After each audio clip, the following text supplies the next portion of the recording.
Salut, bienvenue à l'Actualité politique du Québec avec Dominique Jasmin pour un autre son de cloche. Hey, merci d'être là. Notre rendez-vous du dimanche, c'est dimanche de Pâques. J'espère que tu t'en profites, que tu as vu les gens que tu aimais en fin de semaine. Moi, j'ai fait ça hier, plus. Malgré que ça a été super tranquille en fin de semaine pour moi de mon côté. Hein? Des fois, quand on était plus jeune, on disait qu'on fêtait ça plus, là, cette fin de semaine pascale-là. Aujourd'hui, il n'y a même plus de films de Moïse là, à la TV. Tu reparé, hein? Il y avait toute la semaine, il y avait des films bibliques, là, cette heure, là, t'oublies ça. J'espère que tu as passé une belle semaine. Là, il y a de la belle lumière, c'est super. Écoute, je vais te dire, on va aller voir s'il y a du monde là, premièrement, avant toute chose. Mais c'est vrai que j'ai tout un live pour toi ce soir encore. Ma femme m'a dit, pourquoi là, c'est dimanche, là, tu pourrais passer un dimanche, mais non. Non, j'étais là, je travaille. Pourquoi, moi, là, toute la semaine, là? Tu sais? Fait que c'est pour ça qu'on va parler, entre autres, aujourd'hui, d'identité numérique. La reconnaissance faciale, c'est revenu à l'Assemblée nationale. OK. L'agriculture, ça va de mal en pis, là. C'est l'enfer pour les agriculteurs. Le centre jeunesse, je t'en ai parlé la semaine passée, mais ça continue encore cette semaine, puis c'est pas fini, là. On en apprend tout le temps. La taille de l'État. Cette semaine, il a été question de la taille de l'État. C'était une des promesses phares de Legault, hein, de dégraisser de la fonction publique, mais on a 10 000 fonctionnaires de plus depuis qu'il est là, au final. Puis on n'a pas de service plus, là, il en manquerait. Là. On va checker ça. Les champs de compétences. Hein, les champs de compétences qui sont bafoués complètement là, du Québec, là, par Ottawa, c'est l'enfer. Le temps d'écran chez les jeunes, PSPP, ça y tient à cœur. Il n'a pas réussi, par contre, sa motion, ça n'a pas fonctionné, mais on va en parler. Puis bien sûr, la crise du logement. Donc, puis j'ai encore plus que ça. Donc, écoute bien, là, j'ai plein de capsules pour toi. J'espère que tu es là, puis que tu vas être là avec moi ce soir, parce que on est tout un live. Puis c'est sûr que, je le sais, là, je suis conscient là, que peut-être que ce soir, tu es en famille, puis demain, tu es en congé, tu es peut-être à l'extérieur, c'est pas grave, tu sais, tout mon live, je vais le découper en petits morceaux, puis cette semaine, tu vas pouvoir tout le voir, puis aussi, tu vas pas l'avoir en rediffusion de toute façon. Fait que, inquiète-toi pas, là, tu manqueras absolument à rien, mais c'était agréable de pouvoir être ensemble, de le faire ensemble. Je voudrais remercier, j'ai pas été gâté cette semaine, mais quand même, un gros merci à Sylvain pour ton don, Sylvain. Vraiment, là, c'est unique. Parce que j'ai pas eu d'autres dons cette semaine. C'est peut-être Pâques, là, je sais pas. Ouais. Il y a eu le super chat la semaine passée, hein, le super chat pendant que je faisais mon live. Je remercie beaucoup Steve qui m'a fait un don, Louis D puis Fred. Fait que ça a été ça cette semaine pour moi. Donc, je vais manger ma main puis je vais garder l'autre pour demain. Écoute, je vais aller voir mon chat, il marche cette semaine-là. Hein? Ah, c'est le fun. Salut iTunes, salut Louis D, merci d'être là. Lucie, Yvon, André, Mébaël, j'ai vu Edith tantôt. Salut, bienvenue à Actualité politique du Québec. Merci d'être là, de ne pas me lâcher, même à une journée comme aujourd'hui, là, un dimanche de Pâques. C'est super, merci d'être là. Je vais me placer comme il faut, bouge pas. Tiens, comme ça. On est en simultané en ce moment sur YouTube puis sur Odyssey. OK? Éventuellement, je vais refaire ça sur Facebook aussi, mais c'est parce que là, à cause de mon intro puis mon outro, je suis trop puni là, à cause de mon ancienne page. Il faut que je le refasse. Fait que tant que j'aurais pas refait mon intro puis ma musique de départ, il faut que je la change. Ça m'écoeure, je l'aime bien, mais il faut que je la change. Puis l'outro, là, l'image, là, il faut que je change ça aussi. Quand je vais avoir changé ces deux affaires-là, je vais pouvoir refaire des lives sur Facebook. Mais d'ici là, ben, c'est des petits extraits. C'est surtout des... ce que je fais sur Facebook, ben, je mets les liens de mon YouTube. Parce que moi, je mets tout sur YouTube. C'est mon maître, là, YouTube, là, dans le sens que c'est lui que je mets mes vidéos puis qui me sert pour le distribuer partout sur les réseaux sociaux puis aussi pour mon site web. Donc, actualitépolitiqueduquebec.com. Je t'invite à aller t'inscrire à ma mailing list. C'est gratuit puis tu manques jamais rien. Tu es sûr de recevoir des notifications. Parce qu'il y a des gens qui me disent « je ne reçois pas les notifications de Facebook, de YouTube. » Ou bien, je suis toujours en train de me réabonner, me désabonne. Quand tu t'abonnes sur YouTube, tu as la petite cloche. Puis là, après ça, tu peux dire, tu peux choisir, là. Tout. C'est-à-dire, aussitôt que je te publie quelque chose, là, tu reçois une notification. Fait que là, tu mets tout, tu vas recevoir une notification tout le temps. C'est supposé, c'est ça la fonctionnalité. Donc, peut-être que c'est pas ajusté correctement. Tu t'abonnes, mais tu ne reçois pas de notification, c'est peut-être à cause de ça. Donc, vérifie ton abonnement à Actualité politique du Québec sur YouTube. TikTok va super bien. TikTok, écoute, je suis rendu là à 2000 followers de plus que la semaine passée. Imagine-tu, j'ai dépassé YouTube. J'étais à 14 500, à peu près 14 300, quelque chose comme ça, là, sur TikTok. Fait que ça va super bien. J'ai commencé à faire mon travail sur TikTok, puis j'ai été suspendu sur TikTok. Hey, ça n'aura pas de facile, là, c'est sûr. Là, j'ai fait une contestation. Au moins, il semble regarder pour de vrai parce qu'il disait que ça prendrait 24 heures, puis ça fait au moins 3 jours de ça, 3-4 jours. J'ai pas de nouvelles. Fait que dans le fond, ce que je pense, c'est que quand ils vont voir que c'est une vidéo là, de politique, que c'est libre de droit, là, que je fais juste commenter nos acteurs politiques, notre premier ministre, nos députés, ça devrait être accepté. Tu sais, l'algorithme, au départ, lui, il voit une vidéo. C'est-tu du hockey? C'est-tu un film? C'est-tu l'avatar? C'est-tu protégé par des... Fait qu'il me bloque automatique. Mais là, on va voir. Fait que j'ai arrêté complètement de faire des lives sur TikTok. J'attends de voir. Puis s'ils disent que je peux pas faire ça, ben, je ferai d'autres choses sur TikTok. C'est tout. Je ferai des lives pour inviter à venir sur YouTube. Parce que YouTube, tu vois, on peut faire ça, là. Tu sais, il n'y a pas de problème. Donc, je ne vois pas pourquoi il y aurait un problème sur TikTok, mais bon. C'est ça qui est ça. Écoute, on va commencer tout de suite, parce que comme je te dis, j'ai tout un live pour toi. Je vais me placer un autre bonjour à Louis D. BuzzReel, salut BuzzReel. Comité des sages. On n'a pas eu de nouvelles encore, hein? J'ai hâte de voir. Martin est là, salut. André, joyeux sport qui me dit, hey, c'est gentil, merci beaucoup. Je suis content d'être ça avec vous autres à soir. Moi, c'est sûr que là, on est en train de se faire une super lasagne, là, puis ben, j'ai fini tantôt, on va manger ça, puis je vais me prendre un petit drink, parce qu'on a congé demain, ben moi j'ai pas congé, là, mais ma femme a congé demain, fait qu'on va en profiter. Fait qu'écoute, regarde, je vais me plater tout de suite, bouge pas. Tiens. Abonne-toi, c'est moi la fête qui me l'a pensé, je l'oublie tout le temps. Mets un pouce, c'est bien important. Un pouce, partage ça, commente ça, c'est bien important. Parce que c'est grâce à ça que les gens vont pouvoir venir voir qu'il y a un live qui se passe là en ce moment tout de suite. OK? Fait que cette semaine, écoute, il y a eu... on va commencer avec... tiens, c'est vrai, j'ai fait une petite transition.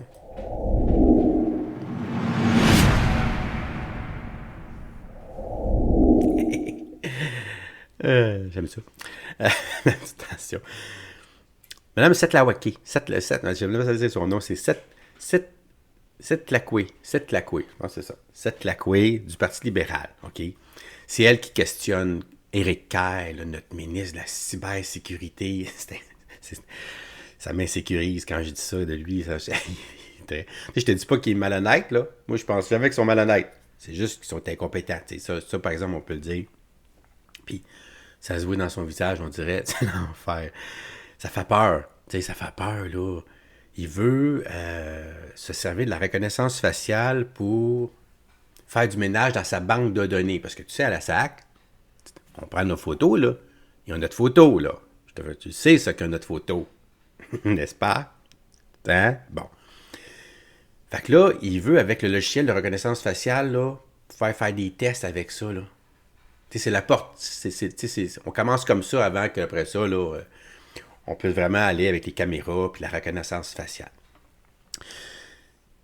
Donc, madame, on va l'écouter, là. C'est sûr que c'est stressant un petit peu de l'entendre, monsieur Kerr. Elle pose des bonnes questions, puis on sent qu'au moins que les oppositions ne sont pas là. Ah oui, là, du coup, vas-y plus vite, puis vas-y plus fort. Là, sont là, hey, tabarnouche, ça fait peur, t'es sûr que tu vas aller vers ça, tu sais. Fait qu'écoutons, là, à l'Assemblée nationale, le 26 mars, le questionnement de mme Setlakwe à M. Kerr au sujet de la reconnaissance faciale, toi. On a appris aujourd'hui que le projet d'utiliser la technologie de la reconnaissance faciale, qui avait été mis sur pause dans la foulée du fiasco SACLIC, renaît de ses cendres. On sait que l'utilisation de cette technologie suscite des enjeux très importants de protection de renseignements de protection de renseignements personnels, la vie privée, la sécurité de l'information. On sait que cette technologie, ce qu'on apprend, c'est qu'elle sera utilisée En premier lieu, pour démêler la banque de photos au sein de SAC. Mais on sait que c'est la porte d'entrée au système québécois d'identité numérique et que ça peut servir dans différentes plateformes gouvernementales. Ma question aujourd'hui, est-ce que le ministre de la Cybersécurité et du Numérique, est-ce qu'il a appris de ses erreurs dans le cadre du fiasco SACLIC? Comment va-t-il rassurer les Québécois que ce système va être bien encadré? Parce que les Québécois n'ont pas envie de rejouer dans le film hollywoodien du fiasco SACLIC. C'était rien, ça. C'était rien, ça. La réponse du ministre de la Cybersécurité et du Numérique. Merci, Madame la Présidente. Donc, d'entrée de jeu, dans la question, il y a une partie de la réponse. Effectivement, le système qui est évalué est un système utilisé pour de la gestion documentaire. Ce qu'on veut, c'est faire un ménage dans la banque de photos de la SAAC pour en assurer l'intégrité et pour en assurer la sécurité. Donc ça, je pense que c'est une bonne nouvelle. Maintenant, la question m'étonne un peu de la part d'une avocate législateur parce qu'il existe au Québec la loi concernant le cadre juridique des technologies de l'information qui fait en sorte que personne ne peut avoir une banque de données biométriques sans 60 jours avant son utilisation en aviser la CAI. Première étape. Deuxièmement, cette loi-là donne à la CAI, évidemment, le pouvoir d'enquêter sur les dites banques de données biométriques. La CAI peut ensuite faire des recommandations et la CAI peut aussi prendre ou émettre des ordonnances. Donc, si l'utilisation qui est faite de la banque biométrique n'est pas celle pour laquelle la CAI a donné son autorisation, elle peut exiger la suspension, elle peut exiger l'interdiction de l'utilisation et elle peut même exiger la destruction de la banque biométrique dans la mesure où l'organisme sort du cadre prescrit. Donc, voilà, faites confiance. Cela met fin à... Donc, ce qui nous dit, c'est qu'il y a des organismes qui vont pouvoir se servir de cette technologie-là. Il faut juste qu'ils demandent la permission, qu'il dit. Ah ouais.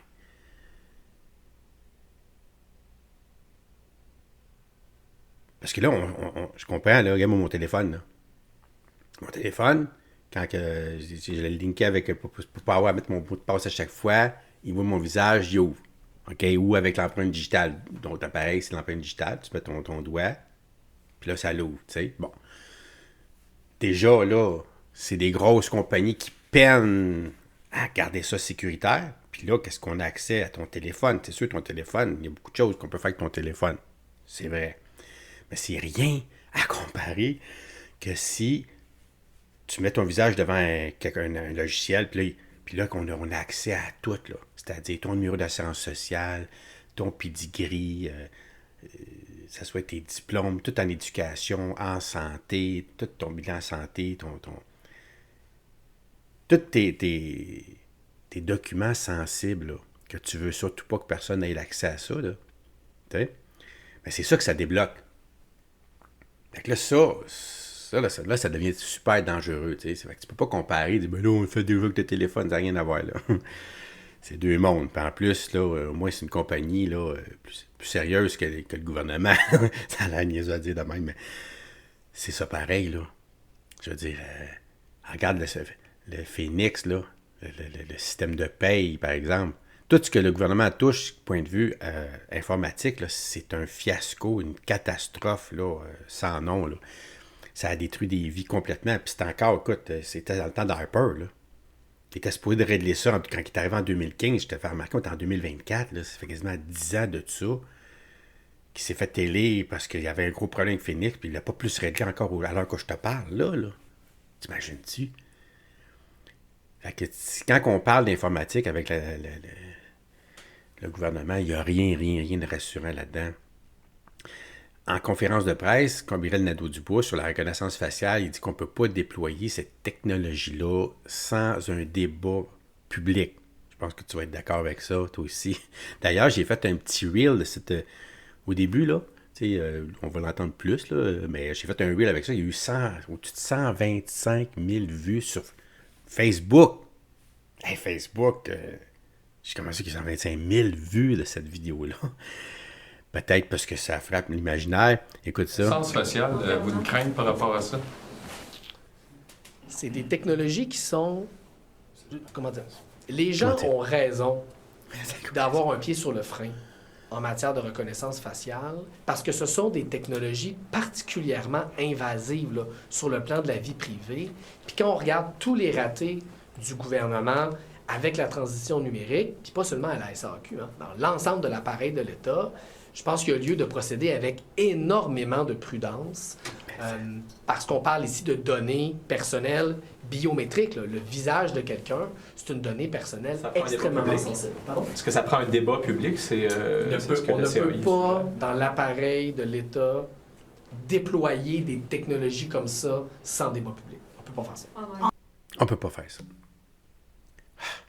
Enfin, quelque chose d'intelligent, là, qui sort de sa bouche, là. Parce que ça fait peur. Ça fait peur. On parle même pas ici là, de magouilles qui veulent nous écraser, nous contrôler. Je parle même pas de ça. Là. Ça, c'est en plus. Là. Parce que quand on parle de sécurité, on parle d'identité numérique. C'est la première chose qu'on parle. La seule affaire qu'on parle qui nous fait peur, c'est nos données. Ouais, mais là, on pourrait se faire hacker nos données. Puis là, on pourrait... C'est vrai qu'il faut y penser. Puis c'est épeurant. Mais moi, ce qui me fait bien plus peur que ça, c'est après ça, un coup que tu es fiché, puis qu'on peut te reconnaître de n'importe quelle caméra, à quel point qu'on peut contrôler la population avec un état d'urgence, par exemple, il arriverait là. Là, avec un état, si on l'avait vécu, si, mettons, là, ça serait tout en place, ce système-là, là, t'es top-notch, là, ça va super bien, là. Puis que là, il arrive un gros rhume, là. On n'aurait pas vécu ça, là, le couvre-feu général. Ça a été un couvre-feu, là, ciblé. Ouais, ciblé, là. T'es OK, toi, t'es vacciné, tu peux te promener, là, tu peux circuler. Toi, t'es pas... Automatiquement, là, tu popes rouge, là. Tu sors de chez vous, là, puis tout de suite, il y a une caméra au coin de chez vous, n'importe où. Il y a des caméras partout. Aussitôt que tu sors, on te voit. Tu reçois tout de suite un texto, là. Hey, qu'est-ce que tu fais là? Toi, t'es dans la rue, là. T'es pas supposé être chez vous, là. T'as 15 minutes de te rendre chez vous, là. Sinon, c'est 1500$ ou 6000$, on va t'envoyer ça par la poste, là. Dernier avertissement, tu sais, genre, là. Tu sais, des aberrations comme ça, là. De rentrer dans notre vie privée, là, de savoir ce qu'on fait, où on va, qu'est-ce qu'on fait, qu'est-ce qu'on dépense, qu'est-ce qu'on dépense pas, l'argent qu'on ramasse, l'argent qu'on donne, tout, là, on va pouvoir, là, on va être un livre ouvert, là. Ils vont savoir d'avance ce qu'on va faire avant même que tu y penses, là. Puis c'est ça qui est le gros problème, qui est la grosse peur, dans le fond, les gens voient pas. Tu sais, quand tu es contrôlé par un algorithme, là, il y a moi, là, par exemple, là, avec Facebook, j'ai été hacké. Hein, c'est le 8 novembre 2022. Ben, tu croirais-tu que j'en subis encore les conséquences? Je peux rien faire. Il n'y a rien que je peux faire. Facebook, il n'est pas joignable. On ne peut pas le rejoindre. Son algorithme, son ordinateur, il a déjà scrappé tout mon compte à vie. Là. Tellement que même j'essaie d'avoir un plugin là, qui est connecté avec mon courriel, parce que ce courriel-là, c'est mon courriel que j'utilise dans tous mes autres comptes, là, YouTube. Quand je viens pour linker mon YouTube avec Facebook, il reconnaît que j'ai ce courriel-là, puis il bloque. Il faut que je change de courriel. Ça donne une idée. Le hacker, il reçoit encore des redevances à chaque mois de mon ancienne page. Tu sais, des fois, parce que imagine-toi, là, c'est une injustice que je vis à tous les jours, à toutes les semaines. J'essaie d'oublier ça. Des fois, j'ai réussi à l'oublier un peu. Puis là, je reçois le courriel. Parce que moi, j'ai reçu les rémittances qu'appelle Facebook. C'est pas la facture, c'est comme comme le papier qui dit qu'ils m'ont payé. On t'a payé, mais ils ne payent pas. Moi, j'ai reçu juste le papier comme quoi qu'ils m'ont payé, mais c'est le hacker qui a reçu l'argent, t'imagines-tu? Tu sais, comment je te le dis, là, ça me fait mal dans le ventre, tu sais. Je peux rien faire. C'est une injustice que je vis depuis 1 an et demi, puis je peux rien faire. Je suis fait à l'os. T'imagines-tu? Si, mettons, toi, ta vie serait gérée par un ordinateur, un algorithme, là, tu peux pas, il n'y a pas personne, là, puis c'est fini, là, t'es fait à l'os. En tout cas, ça peut être très, très, très dommageable pour notre vie. Ce contrôle-là. Puis je pense que le gouvernement, les partis d'opposition, moi je pense qu'on devrait, en plus de vérifier, oui, bien sûr, la sécurité et tout, s'assurer que le gouvernement, qu'est-ce qu'il n'a pas le droit de faire avec ces données-là. Par exemple, il n'aura pas le droit de savoir qu'est-ce que tu fais, où tu t'en vas, te contrôler. Ça serait non. Il y aurait une loi là, pour empêcher. Il pourrait le faire parce qu'il y aurait l'outil, mais il ne peut pas le faire parce qu'il y a une loi qui nous protège contre ça. Mais on ne parle pas de ça. C'est comme si ça n'existait pas, ça. Puis moi, c'est la première chose que je fais, là, que je ferais avant de commencer à parler, de mettre ça en branle. Là. C'est quoi là, les protections contre le gouvernement, en fait, qu'on aurait, nous, en tant que citoyens. M. Tanguay, la reconnaissance faciale, il dit une somme pas rassurée. Là. Lui, c'est sûr qu'Éric Kerr, c'est pas rassurant du tout, là. Reconnaissance faciale, Société d'assurance automobile du Québec. Prise 2 au ralenti d'un carambolage annoncé. 2 conducteurs fautifs au mauvais dossier. La Société d'assurance automobile du Québec et Éric Kerr.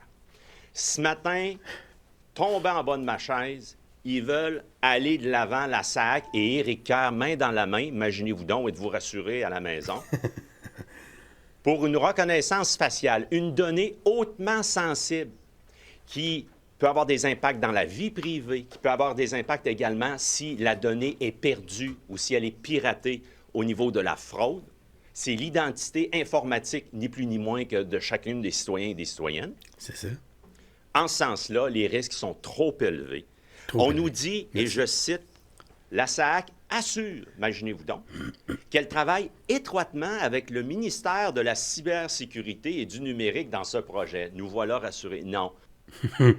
Non, on n'est pas rassuré.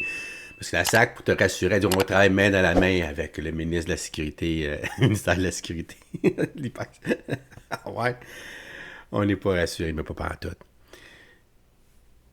Puis encore là, il nous parle de la sécurité de nos données, de se faire frauder. C'est vrai, là, c'est sûr, là. Mais pas un mot sur ce qu'ils peuvent faire avec cette technologie-là pour contrôler les populations. Puis c'est là qu'est le plus grand danger. Parce que, tu sais, de se faire frauder. Un exemple, en ce moment, là, on a un numéro d'assurance sociale. On peut se faire frauder, là. Quelqu'un, il prête un numéro d'assurance sociale, il peut se faire venir du bien-être social, de l'assurance emploi, il peut demander un prêt, il peut se faire venir une carte de crédit, il peut faire beaucoup de choses. Il peut acheter une maison à ton nom, là, tu sais, genre. Puis là, à cause que on marche par fax, puis qu'il n'y a pas rien pour... c'est dur, là, s'en sortir quand tu te fais, aujourd'hui, identité numérique, là, quand tu te fais voler ton identité, c'est difficile. Avec la technologie, mettons que ça serait tout technologique, ça serait facile de remédier à tout ça parce que tout est en ligne. Tu sais, il y aurait des fonctionnalités faciles pour aller restaurer tes affaires, puis c'est toi-même, là. Tu peux le faire. T'sais, c'est ça. Fait que ça me fait pas vraiment peur, honnêtement. T'sais. Parce que, oui, on pourrait facilement se faire hacker, mais on pourrait facilement se restaurer. T'sais, ça serait pas là, compliqué. C'est sûr, dans le fond. Mais le gros problème, c'est que là, tes fichiers, là, on connaît toutes tes allées et venues, là, à quel point qu'on peut s'en servir contre toi par la suite. Ça, on n'en parle pas assez, je trouve.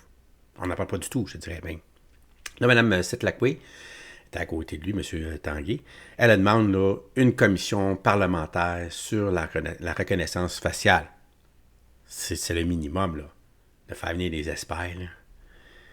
Mais encore là, tu sais, c'est sur quoi qu'on se concentre, tu sais, quand on regarde dans le microscope, là. Tu sais, quand tu as une plaquette, là, ton microscope, il regarde sa plaquette, il regarde un point précis, peut-être qu'à 2 mm à côté, là, il y a un gros monstre, puis tu le vois pas, parce que toi,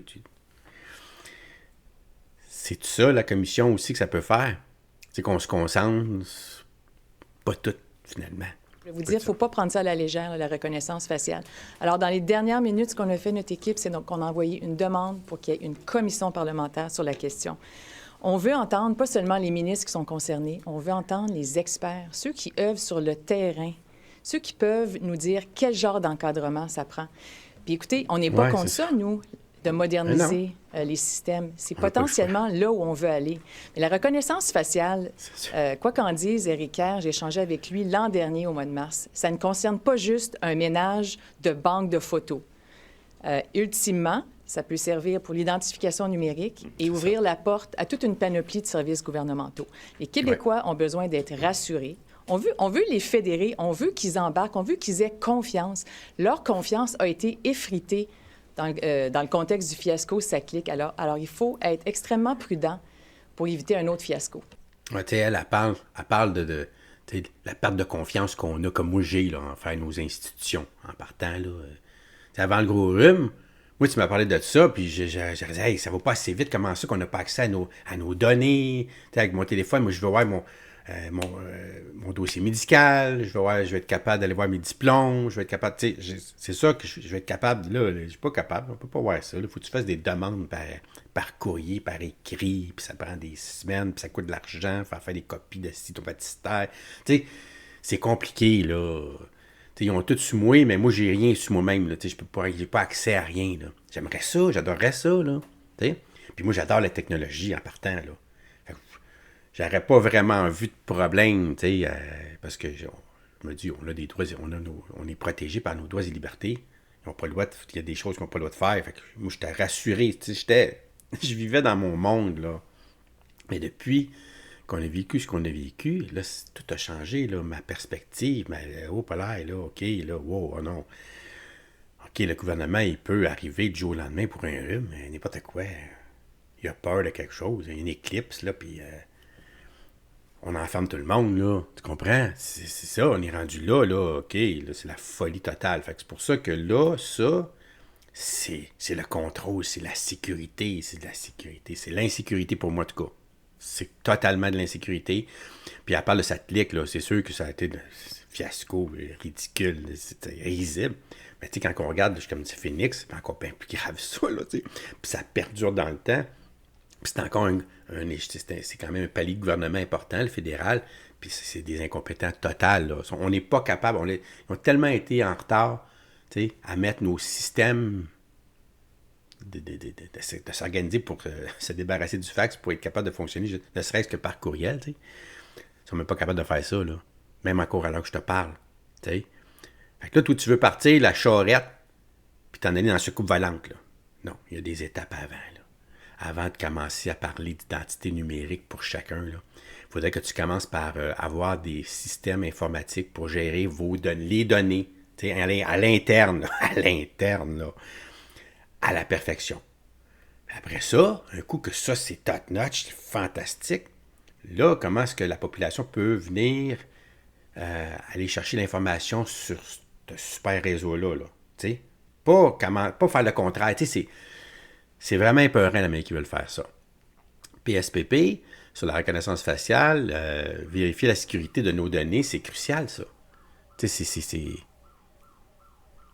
je ne sais pas si tu entends le système d'alarme, il y a un système d'alarme qui part, qui n'arrête pas de partir toute l'après-midi, il est parti d'un voisin. Voilà, ils sont pas bons, ouais. Il ne connaît pas son code. Fait qu'écoute ce qu'il dit, là, c'est pas rassurant. Vous avez des réserves. Des réserves. Bien sûr, parce que bien que la technologie existe, on voit déjà que l'entreprise privée peine à avoir les dispositifs de sécurité suffisants pour garantir que cette technologie-là ne se retourne pas contre les citoyens. À la lumière des difficultés dans SACLIC, avons-nous véritablement les garanties que le gouvernement est équipé pour garantir la confidentialité de ces données cruciales? Salut. Et moi, j'ai vu aucune analyse de risque à ce niveau-là, mais j'ai vu SACLIC. Dans quel cas, oui, ça soulève des questions. Et oui, on ferait mieux d'étudier les enjeux de sécurité et de risque, de bris de sécurité, avant de s'embarquer dans une technologie qui, on le voit dans l'entreprise privée, là, est toujours difficile en termes de protection vis-à-vis le piratage. Oui, c'est sûr. C'est sûr que c'est la première chose qui pop-up à tout le monde, là. Tu sais, quelqu'un qui connaît rien dans l'informatique, il y a pas de chose qui pense, c'est ces données, là. Tu sais, me faire voler mon identité, là, c'est grave, tu sais. Oui, c'est sûr, là, c'est grave, là, surtout aujourd'hui avec aucun moyen pour, tu sais, il faut que tu appelles, t'as pas de papier, t'as rien, allô, c'est parce que là, tu sais.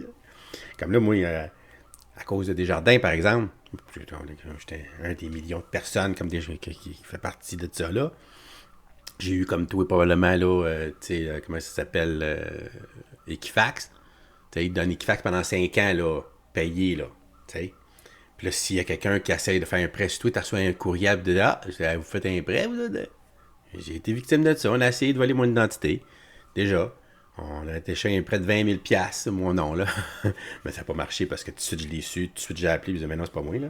T'sais, ouvrir une banque à TD, à Banque Scotia. J'ai pas de banque Scotia, moi, là. Fait que j'ai pu m'en sortir comme ça. Ça a été rapide. Fait que parce que je suis déjà protégé. Mais mettons que tu le sais pas. Toi, qu'on a fait un prêt sur toi, là. À un moment donné, on rappelle le prêt. Là, c'est là que tu l'entends parler, toi. Là, M. Jasmin, vous n'avez pas fait votre paiement. Pas de paiement.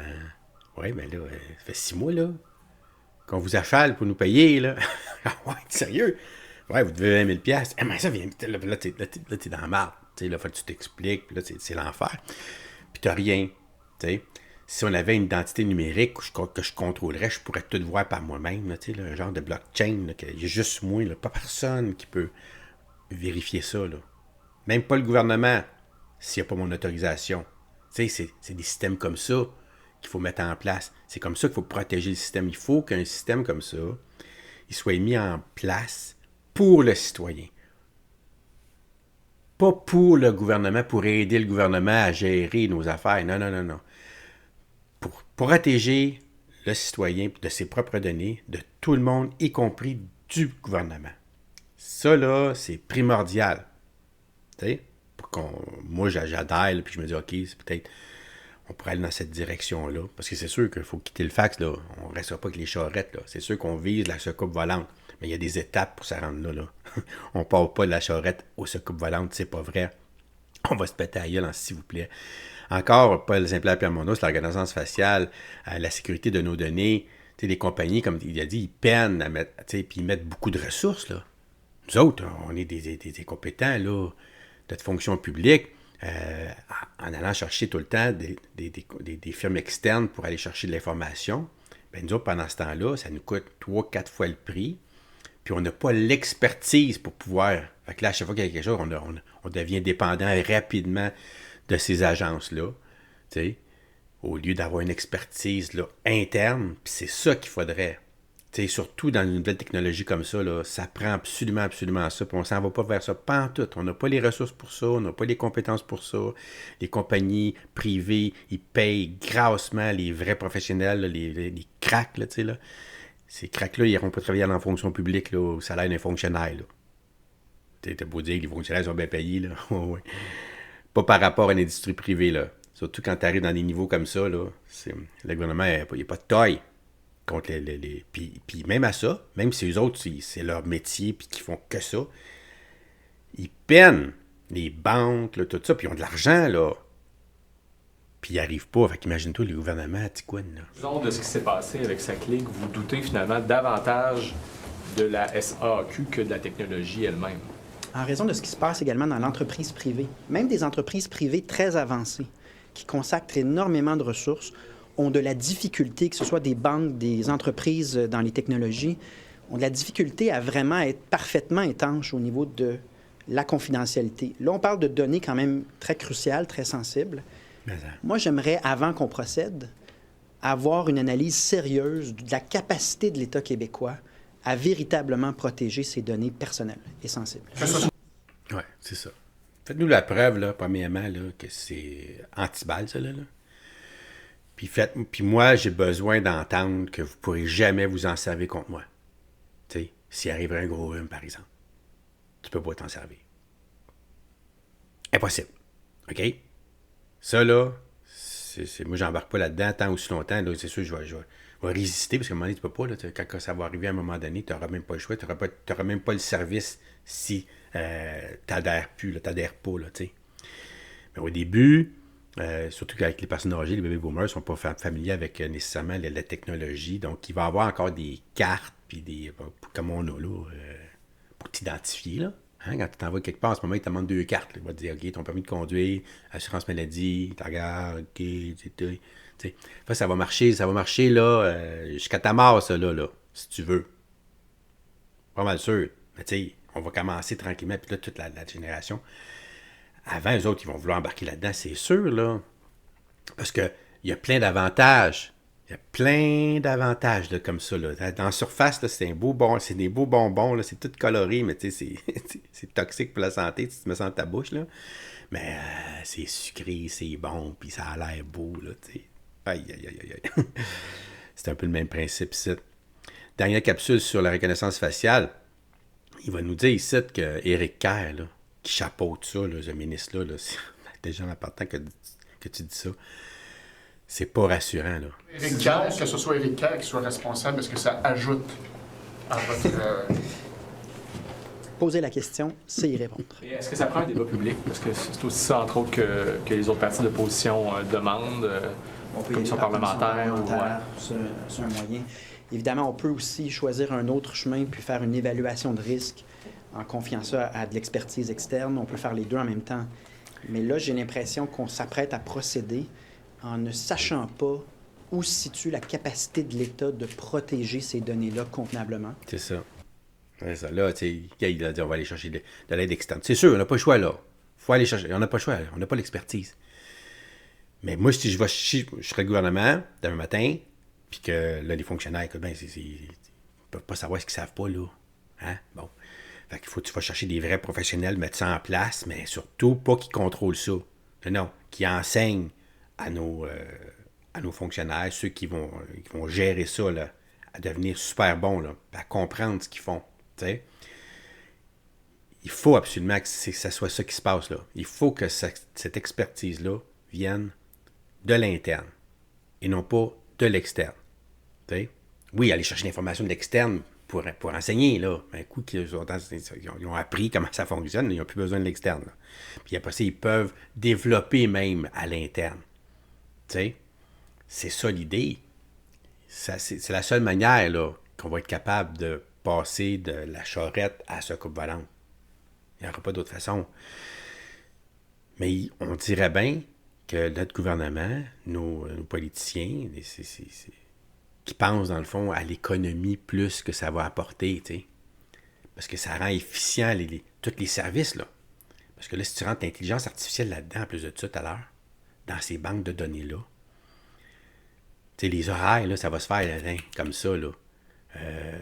L'intelligence artificielle, il sait, là, il va tout de suite savoir là, que c'est dans quelle région qu'il y a des cancers versus les maladies du cœur, puis les ressources qu'il faut mettre là, puis tout va, ça va être, t'as même pas un mot à dire, là, tellement que c'est top-notch, là, c'est ça. OK, c'est beau. Fait que demain, là, on va être dépassé, là, on est déjà dépassé, mais qu'on se rende dans ce système-là, on va être vraiment là, à la botte. Là. C'est effrayant, là, ce qui s'en vient puis ce qu'on va vivre, là, ce qui va nous faire vivre. Là. J'en reviens pas. En tout cas, c'est rien de rassurant puis c'est sûr qu'on va en parler. Là. Attends un peu. J'essaie mon... Ah, ça marche pas, moi. Mon agriculteur ne marche pas. L'agriculture. J'avais ma petite transition pour te parler de l'agriculture. Les agriculteurs, tu sais, ils sèchent, là. C'est l'enfer. C'est l'horreur. Puis le Parti libéral, ben, c'est sûr qu'eux autres sont beaucoup responsables de ce qu'ils vivent en ce moment, les agriculteurs. Mais c'est l'opposition officielle donc, qui pose des questions au gouvernement parce qu'ils ont beau faire toutes les erreurs qu'ils ont faites. Il faut quand même que là, pourquoi on les a mis là, la CAQ, là? Ben, pour qu'ils réparent ce que les libéraux ont fait, là. Pas qu'ils viennent se plaindre pendant tout le temps que c'est eux autres, c'est à cause des libéraux, à cause des libéraux, là. On sait que c'est à cause d'eux autres qu'on vit ça, mais là, c'est quoi les solutions? Puis là, quand t'arrives un nouveau gouvernement, tu dis, bon, OK, on va lui laisser un peu de temps, là, tu sais, qu'il s'ajuste, là. Mais là, t'es dans ton deuxième mandat. La moitié, déjà, là, ça fait 6 ans que t'es là, là. Donc là, faut que ça paraisse, là. Puis là, en 2023, c'est la pire année pour les agriculteurs. Donc, Tanguay, Legault, on va les entendre en débat à l'Assemblée nationale. Puis tu vas voir que notre Legault, parce que le Legault, tu sais, c'est jamais de sa faute. En plus, c'est ça qui est le fun. Puis c'est tout le temps sa faute à qui, là? Hein? Fait qu'on va comprendre là, pourquoi que ça va mal comme ça, mais je te dirais que il va nous dire que les normes environnementales, tellement strictes au Québec, font en sorte que nos agriculteurs sont pas rentables. Laisse faire la sécheresse, la pénurie d'eau, tout ça, là. Même si ça, là, ça serait là, parfait, là, ben, à cause des normes environnementales, ben, ils deviennent plus rentables. Parce qu'ailleurs, ils n'ont pas les mêmes normes. Tu sais, c'est pas la même game, là. Pour nos agriculteurs d'ici versus, mettons, les agriculteurs aux États-Unis ou ailleurs dans le monde, là. Les autres, ils peuvent produire la même chose qu'ici, une fraction du prix. Qu'est-ce que tu veux que je te dise? C'est un fait. Fait qu'est-ce qu'on fait? Soit qu'on demande aux autres que là, non, quand tes patates ils rentrent ici, là, ben là, ça va coûter. Toi, par exemple, tu ne suis pas telle règle environnementale, tu fais ci, tu fais ça. Fait que là, toi, on va surtaxer tes patates pour que ça devienne plus intéressant pour nous autres Québécois d'acheter ces patates-là, tu sais. Pour qu'on s'assure qu'on paye la totale, là. Que ça, tu l'achètes d'ici ou tu l'achètes d'ailleurs, qu'eux autres, ça ne coûte rien de les faire parce qu'ils n'ont pas de règles. Ben, nous autres, parce qu'ils n'ont pas de règles, on va les taxer plus. Fait que là, au final, le consommateur, lui, c'est lui qui va payer tout ça, là. Tu comprends? Fait que c'est quoi la solution? Commençons par entendre le débat. L'agriculture est au cœur de l'économie du Québec et plus particulièrement au cœur du développement économique de nos régions. L'agriculture, c'est 7,4 % de l'économie du Québec et très majoritairement des PME. C'est 10,3 milliards de nos exportations. Présentement au Québec, nous vivons une crise agricole. Les revenus nets des agriculteurs en 2022 étaient de 959 millions. En 2023, ça a chuté à 487 millions. Et cette année, les prévisions de 2024 sont à 66 millions. Hey, tu vois-tu, il part là, de 945 millions de profits, de 2 ans, à 66 millions cette année. Essaye d'imaginer ça, là. 1 milliard à même pas 100 millions. C'est une perte, dans ce cas-ci, d'à peu près 94 %. 94 % de perte, là. Aïe, aïe. Jamais vu en 86 ans. Les enjeux, les défis sont majeurs. Pénurie de main-d'œuvre, explosion des coûts des intrants, programmes mésadaptés, manque de relève, qui engendre évidemment des enjeux de santé mentale. Il y a au Québec des mobilisations d'agriculteurs. Le 8 mars à Rimouski, 500 producteurs ont manifesté. 15 mars à la Malbaie, 200 producteurs. 15 mars à Bécomo, autre manifestation. Aujourd'hui, Madame la Présidente, ils vont converger à Alma. Ils vont partir de Saguenay. Ils vont partir de Dolbeau-Mistassini, de Saint-Félicien. Ouais. Le premier ministre a nié pendant 3 ans la crise de la pénurie de main-d'œuvre et pendant 4 ans la crise de l'habitation. Va-t-il nier aujourd'hui la crise agricole? La réponse du premier ministre. Oui, Madame la Présidente, il y a effectivement des productions actuellement en agriculture qui souffrent pour plusieurs raisons. D'abord, rappelons-nous de l'été dernier, l'été 2023, à certains endroits, des pluies trop abondantes, à certains autres endroits, sécheresse. C'est ajouté à ça, Madame la Présidente, l'inflation dans les intrants pour les agriculteurs. C'est ajouté aussi les taux d'intérêt. On sait que les producteurs agricoles ont des prêts qui ont été faits soit par des institutions financières, soit par la financière agricole. Et donc, quand les taux d'intérêt augmentent, les dépenses d'agriculteurs augmentent. Madame la Présidente, mon collègue, le ministre de l'Agriculture, n'a pas attendu pour agir. Je vous donne juste un ordre de grandeur. Habituellement, la financière agricole donne en moyenne 440 millions par année. Cette année, on est rendu à plus d'1 milliard qui est donné donc aux producteurs agricoles. Vendredi dernier, j'ai rencontré avec le ministre de l'Agriculture les producteurs maraîchers et il y avait aussi le DG de l'UPA qui était là. Ce qu'ils m'ont dit, c'est qu'on a un problème avec les produits qui sont importés de d'autres pays où il n'y a pas des normes, entre autres environnementales, aussi élevées qu'au Québec. Donc, ils nous ont demandé, avec le gouvernement fédéral, de revoir ces normes ou d'exiger, pour les produits importés, des normes équivalentes. C'est ça. Imagine-toi. Fait que là, si on demande ce qu'on importe, l'équivalent des normes, ou sinon, parce qu'on ne peut pas s'ingérer dans les autres pays, la seule affaire qu'on peut les faire, c'est les taxer. Là. C'est ça que je t'explique, là, quand il ne dit pas ça de même, mais c'est ça que ça veut dire. Là. Les autres, ils ne vont pas, pour le Canada,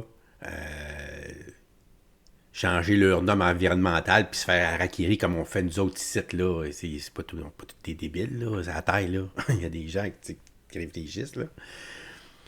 Fait qu'eux autres, ils vont pas changer leurs normes. Là. C'est sûr, là. Le moins de normes possible, le plus, c'est plus profitable, le plus de bénéfices. Moi, j'ai une norme, plus c'est bénéfique. C'est pour la santé financière, je parle. Là. On parle pas d'environnement encore, c'est sûr. Là. T'sais.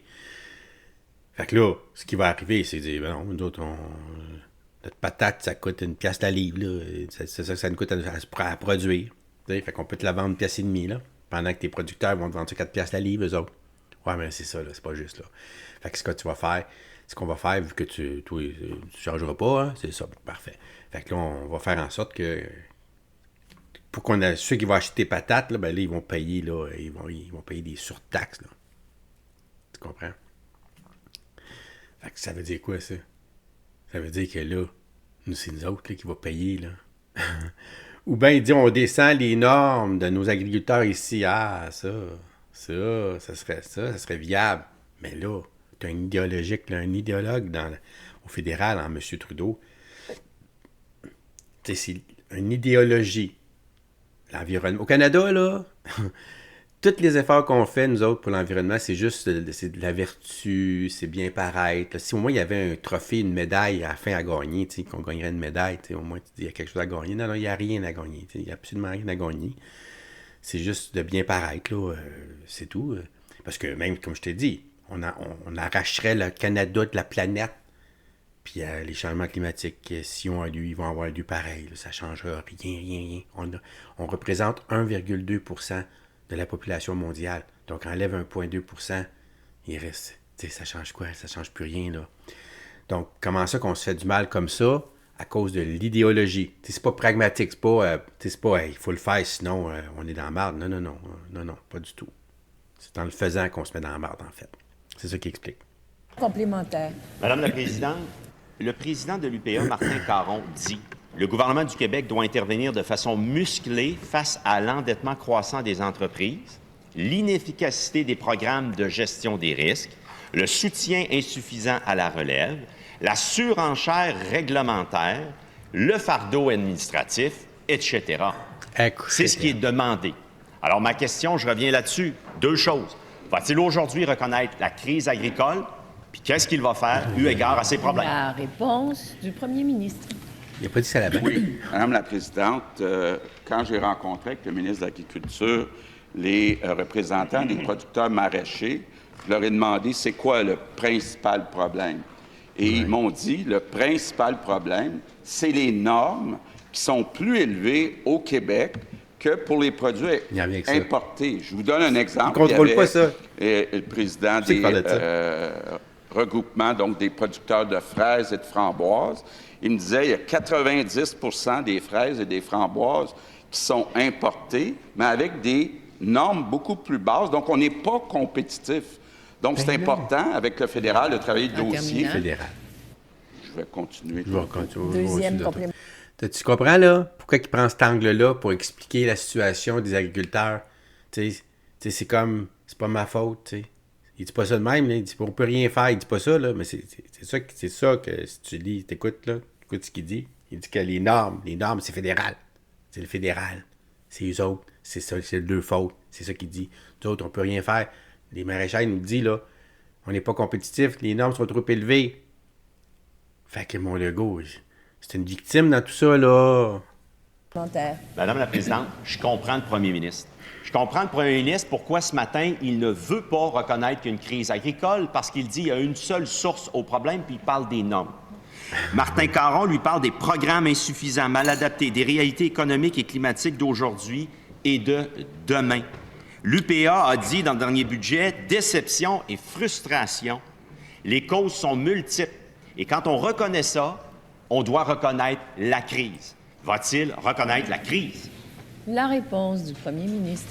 Bien, Madame la Présidente, je m'excuse de contredire le chef de l'opposition officielle, mais les producteurs maraîchers ont été très clairs. Quand je leur ai demandé c'est quoi la cause première de leurs problèmes, ils m'ont dit c'est les normes qui ne sont pas les mêmes au Québec qu'à l'étranger. J'en ai d'ailleurs parlé avec Justin Trudeau en fin de semaine parce que, évidemment, quand on parle d'importation de produits puis de normes, ça relève du gouvernement fédéral. Donc, Madame la Présidente, à l'intérieur de nos responsabilités, on a augmenté à plus d'1 milliard l'aide aux agriculteurs. Puis on va continuer, le ministre de l'Agriculture est en continuelle discussion avec eux. Dième complémentaire. Madame la présidente, en tout respect, c'est la marque du premier ministre de dire c'est pas de ma faute, c'est de la faute des autres. Là, vous l'avez vu comment il a ramené le fédéral sur la table. Il dit le seul problème unique de nos maraîchers, c'est les normes, puis c'est le fédéral. Il n'entend pas ce que leur dit les gens de l'UPA, Madame la présidente. On parle de programmes mésadaptés, on parle d'une aide gouvernementale du Québec qui est insuffisante sur plusieurs aspects. Que répond-il à Nathalie Lemieux, l'UPA du Bas-Saint-Laurent, qui lance un cri du cœur, qui dit que la situation est critique? Il lui répond quoi? La réponse du premier ministre. Oui, mais tu sais, moi pis toi, là, je comprends ce qu'il dit quand il dit, là, il y a encore les fois des fédérales, mais c'est un fait aussi. C'est vrai aussi, là. Puis des solutions, là, que lui apporte, c'est quoi? De l'aide. Tu penses-tu qu'il veut... Tu sais, ça serait juste d'aider, là... tout serait réglé, ça veut dire de mettre de l'argent. Il a dit tantôt, on met 476 millions. Là, on a mis 1,1 milliard. Puis il crie, là, ça n'a pas de bon sens, là, tu sais, dire. Ils sont en train de mourir. T'as beau les aider, ça veut dire, c'est un puits sans fond, un trou sans fond, ça, là. Puis c'est l'argent de qui que tu donnes aux agriculteurs, au final? Mais c'est l'argent de la population, là. Tu sais, ça veut dire qu'on est surendetté, là. Fait que là, on va les maintenir en vie comme ça en pompant de l'argent. Là.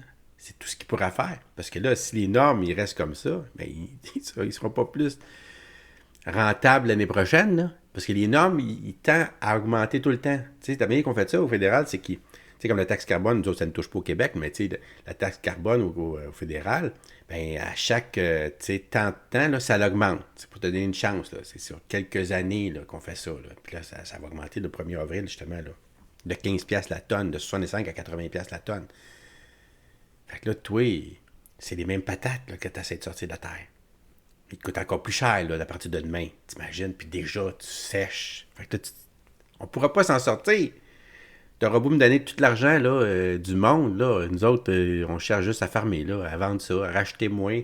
Fait que là, qu'est-ce qui va arriver avec des idéologies comme ça d'environnement? Tu sais, quand tu mets l'environnement au plus important, plus prioritaire que de nourrir ta population de façon à ce qu'il puisse se nourrir de façon convenable, là, accessible, là, je parle financièrement, là, qu'on puisse acheter nos patates, là. Quand je dis patates, tu comprends, là? C'est tout, là, les produits, là, tu sais. Bien, Madame la présidente, j'invite le chef de l'opposition officielle à rencontrer les représentants des producteurs maraîchers. Ils vont lui répéter exactement ce qu'ils nous ont dit vendredi dernier. Le problème principal vient des normes, entre autres environnementales, qui sont beaucoup plus élevées au Québec que dans les pays où on importe des produits. Donc, que propose le Parti libéral? Encore rien, juste du chiolage. Bon. Puis toi, qu'est-ce que tu peux faire, toi? Tu comprends, il est vite à comprendre là, les problèmes que les autres vivent, qui sont dus aux autres. C'est une lumière. Là, mais lui, ce qu'il peut faire, ça... on dit qu'il ne peut rien faire. Il ne sert à rien. C'est un nobody. C'est ce que je te dis. Il ne sert absolument à rien. Là. C'est les normes. Puis lui, il ne contrôle pas ça. Fait que, regarde bien. Là, Fortin, c'est libéral encore. Il est rough. Puis lui, c'est sûr. Là, il était en plus de ça. Lui, il était dans le temps des libéraux qui étaient au pouvoir. Il était là, lui. Là. Il s'en souvient. Il n'est pas cave. Là. Mais il fait comme s'il ne s'en souvenait pas. Je sais pas. Fait que... Sur les programmes d'aide aux agriculteurs, là, il va marteler, puis la montagne, après ça, il va te... Ben, c'est pauvre monsieur de la montagne, d'une certaine façon, parce que lui, il arrive, il est de bonne foi. Moi, je le sens de bonne foi. OK? Je le sens de bonne foi, mais il y a des limitations, là. Il y a des choses qu'il ne contrôle pas, puis ce qu'il peut faire, il le fait, mais qu'est-ce que tu veux que je te dise?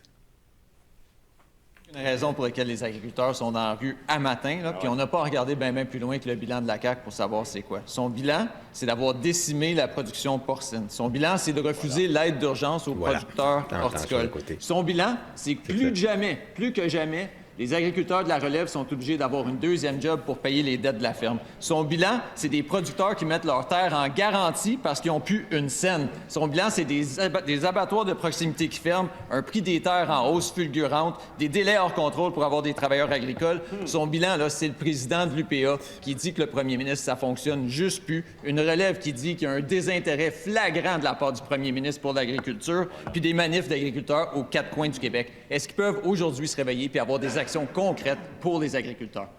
Ah, il est bon pour... il nous a fait un topo, là. Ouais, tabarnouche, tous les problèmes d'une claque, là. T'écoutes ça, là, t'es étourdissant. La réponse du ministre de l'Agriculture, des Pêcheries et de l'Alimentation. Merci, Madame la Présidente. En lien avec les questions du chef de l'opposition officielle, on peut parler d'une crise, on peut parler d'une tempête, on peut parler d'années très, très difficiles, mais on a deux certitudes. La première, là, c'est certainement une période de grande turbulence en agriculture. La deuxième certitude qu'on a, là, c'est qu'on est mobilisé et 100% en arrière, puis en collaboration, puis en travail avec nos producteurs, nos productrices. Quand j'entends mon collègue déposer une motion à l'Assemblée nationale pour demander, exiger que le gouvernement s'engage pour la modernisation des programmes d'assurance récolte, bien, je dis communique avec les gens du secteur, puis ils vont dire que c'est engagé depuis le mois d'octobre, que tout le monde travaille ensemble. Puis ces travaux-là, Madame la Présidente, se font en collaboration avec les producteurs des différentes filières, qui font en sorte que le 8 mars, il y a eu une rencontre de travail, tout le secteur. Les échos que j'ai eus étaient très, très favorables. Alors, les enjeux, là, mon collègue en a fait une longue liste, et puis ces enjeux-là, ils sont réels, les défis qu'on a. On les prend un par un, tous les jours, puis soyez assurés qu'on est en soutien auprès de nos producteurs, nos productrices. Première complémentaire. Ils ont absolument rien compris, Madame la Présidente. Puis je vais vous dire à quel point le gouvernement est déconnecté de la réalité des producteurs. La financière agricole a dépensé des fonds publics pour lancer une belle publicité avec comme slogan « Je choisis la tranquillité d'esprit, j'adhère à l'assurance récolte ». S'ils voulaient offusquer les producteurs, ils n'auraient pas pu faire mieux, Madame la Présidente. Ils n'ont pas eu une pluie de commentaires, ils ont eu un déluge de commentaires. Je voudrais vous en lire juste un. Assurer, ben oui, assurer de ne pas être indemnisé à hauteur des pertes, ça devrait être ça leur slogan. Oh mon Dieu. La réponse du ministre. Pour revenir, Madame la Présidente, là, concrètement, là, au-delà des commentaires de mon collègue, là, première des choses, on a mis en place un fonds d'urgence dès le mois de mai l'an passé pour accompagner les entreprises qui étaient en difficulté, qui génèrent 167 millions de dollars de liquidités. Au moment où on se parle, là, on a 1150 entreprises là, qui ont accès, qui ont demandé, qui ont accès, puis on a encore 300 ou 400 entreprises là, qui sont susceptibles d'utiliser le programme. On a lancé la modernisation de l'assurance récolte. On est en chantier présentement pour des allègements réglementaires avec toutes les filières, Madame la Présidente. Je vais continuer en troisième réponse. Deuxième complémentaire. La réponse du ministre ressemble beaucoup à celle de la financière agricole. Nous sommes sensibles aux réactions qu'a pu occasionner notre récente publication. Mais c'est pas de la sensibilité que les agriculteurs ils veulent. Là. Ils n'ont pas sorti leur tracteur dans les rues d'Alma un matin là, pour que la financière leur dise qu'ils sont sensibles, puis que le ministre leur dise qu'il y a des temps turbulents. Ils veulent des actions concrètes de la part de leur gouvernement. Si le premier ministre est désintéressé, puis le ministre de l'Agriculture il veut pas bouger, y en a-tu un parmi les 89 qui va se lever avec nous, avec les agriculteurs, puis dire assez, c'est assez? La réponse du ministre. Madame la Présidente, je vais quand même souligner à mon collègue là, que 167 millions de liquidités mis à la disposition des producteurs et des productrices, 1,50 milliard à ce jour qui a été déboursé en soutien pour nos producteurs et nos productrices de tous les secteurs versus 440 millions en moyenne. L'engagement qu'on a vis-à-vis de la réforme des programmes d'assurance récolte. Parallèlement à ça, là, on a identifié plus de 2000 entreprises, Madame la Présidente, là, qui peuvent avoir des enjeux soit au niveau de leur financement, soit au niveau de la façon dont ils utilisent les outils de soutien de revenus. Bon, on est dans un programme de sensibilisation puis de contact avec toutes ces entreprises-là pour faire en sorte qu'ils utilisent au maximum tous les leviers qui sont à leur disposition, Madame la Présidente. Non, tu comprends, il est là. Pas en train de s'excuser, là. Il dit ce qu'il fait, mais... Il y a le feu, tu sais, il y a le feu dans la maison, là. T'as beau avoir la hausse à jardin, là, puis l'arroser le feu, là. si le feu est pogné, là, écoute, on dirait que ta hausse, ça prendrait plus que ça, là, tu sais. Ben, lui, il est là, il arrose, tu sais, il essaye, là, il dit toutes les actions qu'il a posées, là, tu sais, puis qu'il pose, puis tu vois, on le sent, là, quand même, qu'il est de bonne foi, on peut pas dire qu'il n'est pas de bonne foi, là. Tu sais, il s'engueulisse pas, là, tu sais, il est pas là... T'sais, il n'est pas en train de dire qu'il n'y a pas de problème non plus, là. T'sais, mais le libéral, il est là, mon fortin, puis il fesse dedans à grands coups de bâton, tu sais. Puis l'autre, qu'est-ce que tu veux faire? Il fait tout ce qu'il peut. Mais comme je te dis, il y a une hausse de jardin, puis il fait un gratte-ciel en feu. Tu peux rien faire, là. C'est fou, là. Puis comme tu as dit... Track Power, c'est des programmes pour s'endetter plus, ça. Parce que quand il dit, là, on donne la liquidité, on donne rien, là. T'sais, on dit, OK, là, t'es pas capable de payer tes affaires. Et on va te passer de l'argent. Passer de l'argent, ça veut dire, là, il faut que tu le rembourses, ça. Ça veut dire passer de l'argent. Fait que là, oui, tout de suite maintenant, là, je crèverai pas, là. Je vais pouvoir payer ma banque, là, mes prêts que je dois déjà. Parce que là, tu sais, moi, c'est ça que je dois, là. Fait que là, tu me donnes de la liquidité. Fait que là, je pèle par en avant, là, moi, là.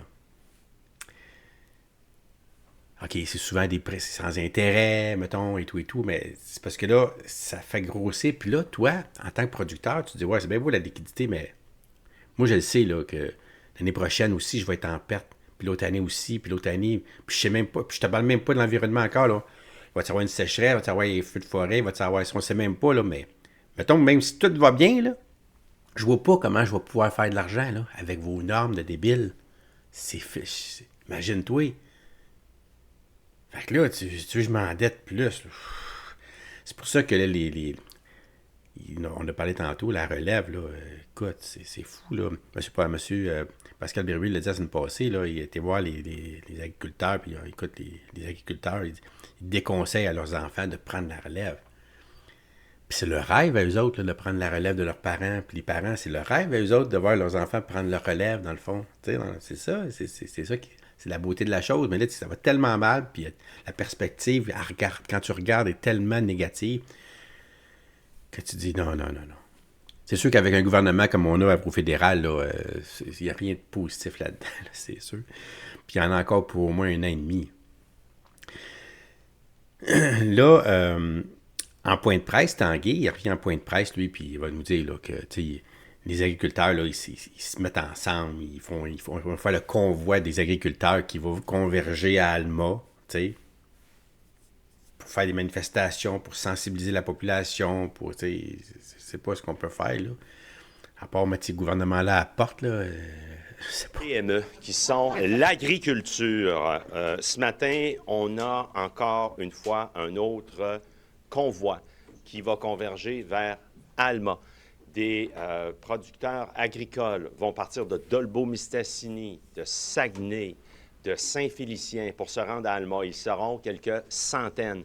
On a vu à la Malbaie, à Rimouski, de telles manifestations. Le cri du cœur de celles et ceux qui nous nourrissent, qui tiennent l'industrie de l'agriculture à bout de bras. Le cri du cœur, c'est qu'on a besoin d'aide et la CAQ n'écoute pas. Quels sont les défis? Ils sont nombreux. Explosion des coûts des intrants, endettement agricole, programmes non adaptés, lourdeur administrative, manque de relève, santé mentale, ultimement. Alors, c'est véritablement un cri du cœur. François Legault ne doit pas faire comme son ministre de l'Agriculture la semaine passée, qui nie qu'il y a une crise. Vous savez, François Legault a nié la crise de pénurie de main-d'œuvre, il a nié la crise en habitation, et là, il ne reconnaît pas la crise agricole. Et il doit le faire, c'est la première étape vers les solutions qui seraient adaptées. Et dernière question que je lance, quel est le legs dans sa 6e année du ministre de l'Agriculture caquiste? Qu'est-ce qu'il a réalisé? C'est quoi son legs? Si vous avez le début du commencement d'une réponse, vous nous ferez signe, parce que nous, on ne le sait pas. Ouais, c'est ça, Hey! Moi, les libéraux, là, je suis pas capable, là. Tout ce qui sort de leur bouche, là, sauf ça, c'est honteux, là, c'est honteux, parce qu'on sait, là, que... Ils ont coupé énormément dans l'agriculture quand ils étaient là, eux autres, là. Ils ont fait beaucoup de mal, là. Mais c'est vrai que les libéraux fédéraux... Les libéraux, là, que ce soit fédéral, provincial, là, c'est eux autres qui ont fait le plus de mal aux agriculteurs, là. C'est de loin, loin. Les grands responsables de ce qu'on vit.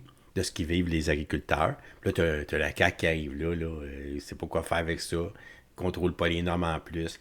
Puis il ne contrôle pas la météo. Puis là, ça donne qu'il y a une année là, terrible là, à tous les niveaux en 2023 pour les agriculteurs. Fait que c'est facile là, de fesser sur le gouvernement actuel. C'est super facile. Puis là, la montagne, j'ai juste une petite capsule, dernière capsule là-dessus. Tu vois, là, écoute, il crie quasiment après M. Fortin là, pour leur dire que leur bilan des libéraux en agriculture, là, c'est à cause d'eux autres. Là. J'espère que tu es conscient là, que les manifestations là, qui se passent en ce moment, j'espère que ça t'ouvre les yeux de ce que vous avez fait, vous autres, les libéraux. Et il va y dire ça. Là. Écoute, ça, c'est jouissif. C'est que toutes ces manifestations-là, là, ce que ça nous indique, c'est que les gens sont inquiets. Les gens vivent des temps difficiles. Ça peut certainement nous motiver plus que jamais à tout mettre en œuvre pour les accompagner. Mais une chose dont je suis satisfait et je suis heureux, Madame la Présidente, c'est qu'aujourd'hui, quand je vois un ancien membre d'un gouvernement qui a coupé 20 % dans le budget de l'agriculture puis qui se lève aujourd'hui pour défendre les agriculteurs, bien, je me dis qu'il y a une partie du bon de ces manifestations-là, là, c'est qu'ils se réveillent puis qu'ils mesurent les conséquences de ce qu'ils ont fait des années 14 à 18, Madame la Présidente. Hein? Y a-tu raison, là? Je voulais te montrer ça parce que je trouve qu'il a super raison. Salut, Nick! Merci beaucoup. J'espère que toi aussi, à toute ta famille, ceux que t'aimes. J'espère que t'es entouré de ceux que t'aimes. Ben, merci. Merci de me faire un don. C'est très apprécié. J'en reçois pas assez, c'est sûr. Mais t'as-tu vu ce qu'a dit M. Lamontagne à M. Fortin, au libéral? J'espère que ça vous comprenez tout le mal que vous avez fait, vous autres, là. Ça n'a pas de bon sens, parce que c'est un fait. C'est un fait que... Puis c'est eux autres qui crient le plus fort, les libéraux, en plus de ça. Dans la chambre, là, pour l'agriculture. Les autres partis en parlent un peu, mais c'est Fortin, entre autres, là, il fesse, là, puis tu verrais, là, quand il s'assit, comment est-ce qu'il rit, là. On le voit des fois, là, il a l'air sérieux, là, mais quand il s'assit, là, il est crampé, là, il est crampé, ben raide. Lui, c'était un politicien de carrière, là, total, ça, là. Total. On voudrait tout l'avoir dans notre équipe. C'est sûr. Mais c'est sûr que ce dossier-là est loin d'être fini. Je suis de tout cœur avec les agriculteurs. Si tu es un agriculteur qui aimerait ça venir m'en parler, faire une entrevue avec moi, là, contacte-moi. Moi, j'ai pas le temps de contacter les gens. Ben, si toi, tu peux, si tu veux, contacte-moi, puis on organisera une entrevue pour qu'on comprenne, là, à leur niveau, à eux autres, là, c'est quoi les solutions. T'sais? Parce que là, on écoute ça, on entend les solutions, on entend, il nous dit que c'est les si, ils nous disent que c'est ça leur problème, mais on n'entend pas le commencement d'une réponse de... C'est certain, je suis sûr, moi, je suis pas mal convaincu que les agriculteurs, là, ils doivent avoir des solutions, là. Il doit sûrement proposer quelque chose, mais je ne sais pas c'est quoi qu'il propose. J'aimerais bien ça savoir. Fait que contacte-moi si tu sais.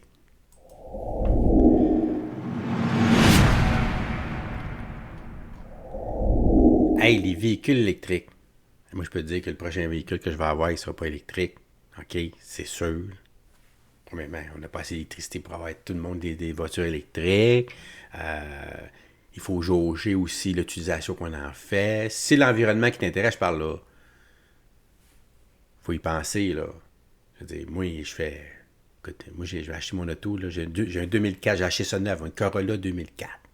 On est en 2024. Ça va super bien, là. J'ai 148 000 km sur mon char. Calculé comme tu voudras, là. C'est pas beaucoup, là. C'est quoi? C'est 7 000 km par année. C'est déjà chez IGA, puis j'en reviens, là. C'est à peu près ça, là. Tu sais, veux dire.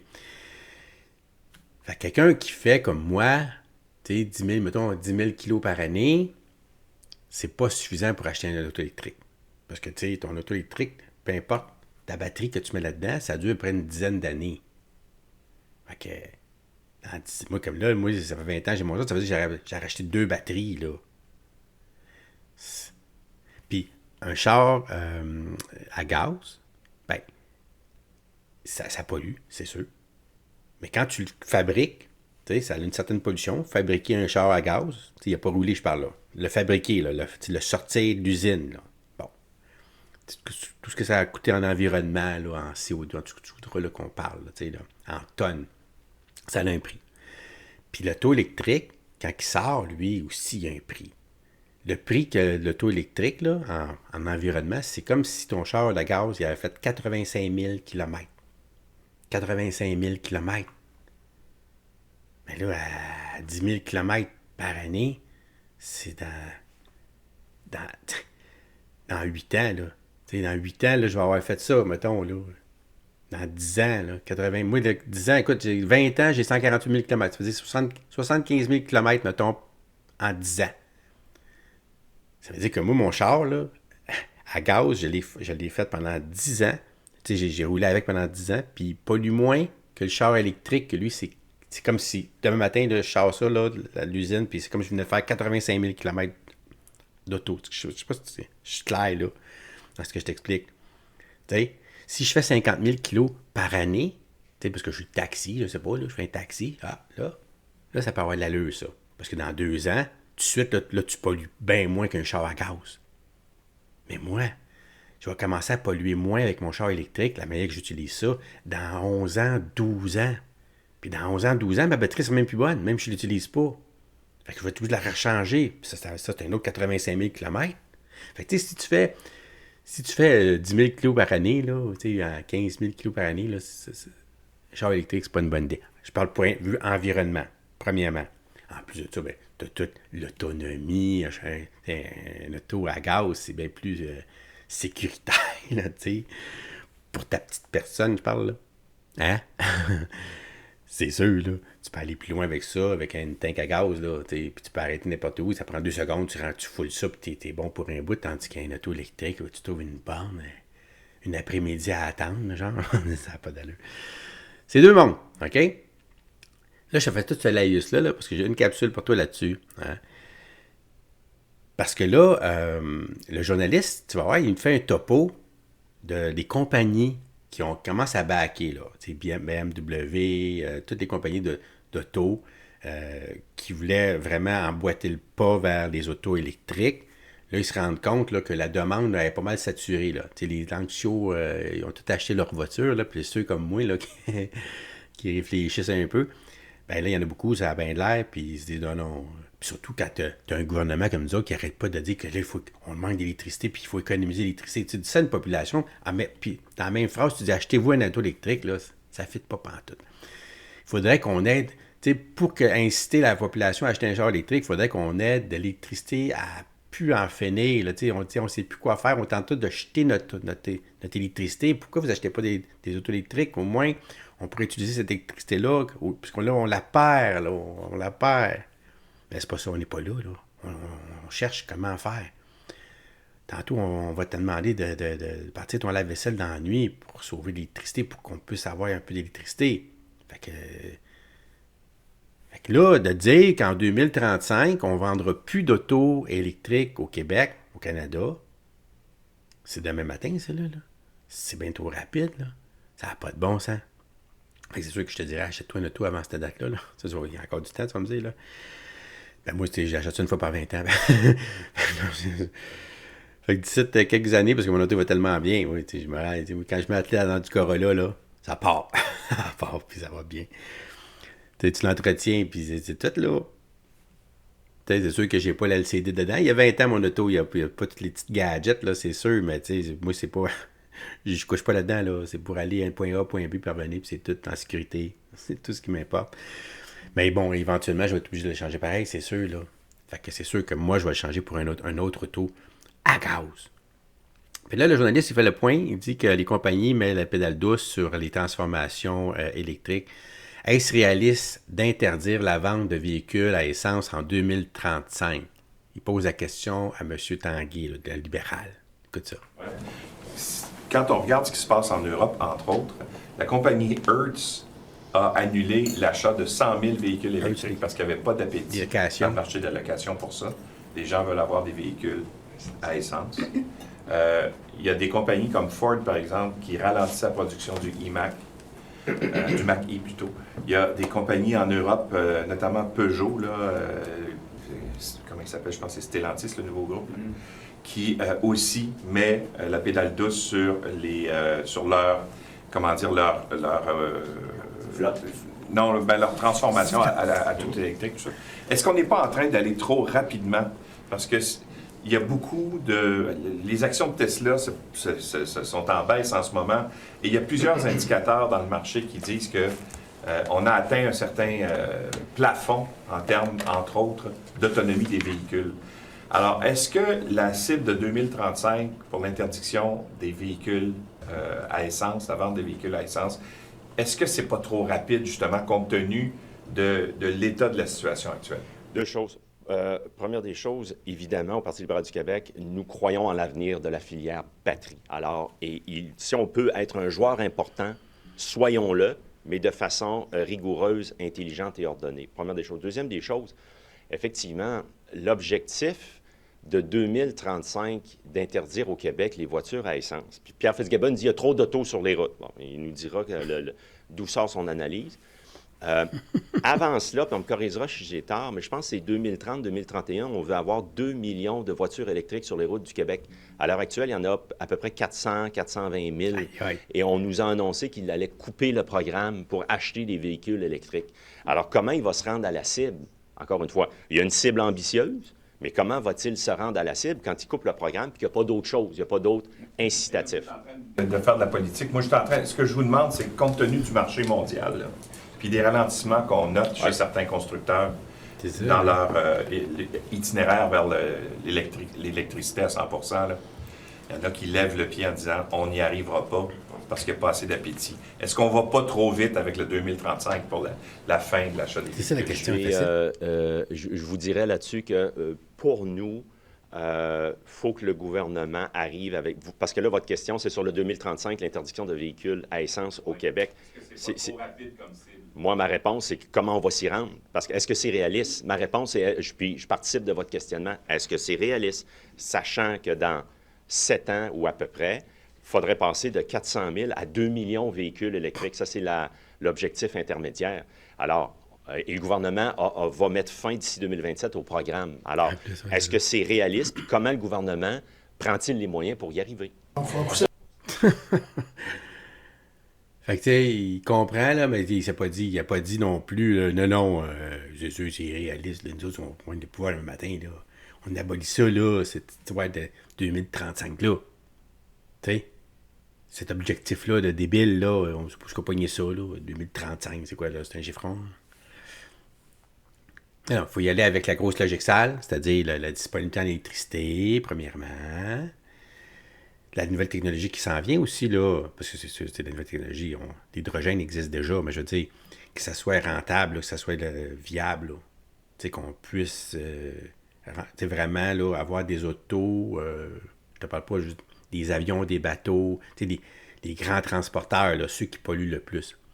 Ça devrait passer à l'hydrogène avant que moi et toi, là, on puisse avoir accès à cette technologie-là, puis avoir des pompes là, à l'hydrogène qui remplaceraient, mettons, les pompes à gaz. Là, t'sais. Mais c'est ça, ça serait ça l'objectif au final.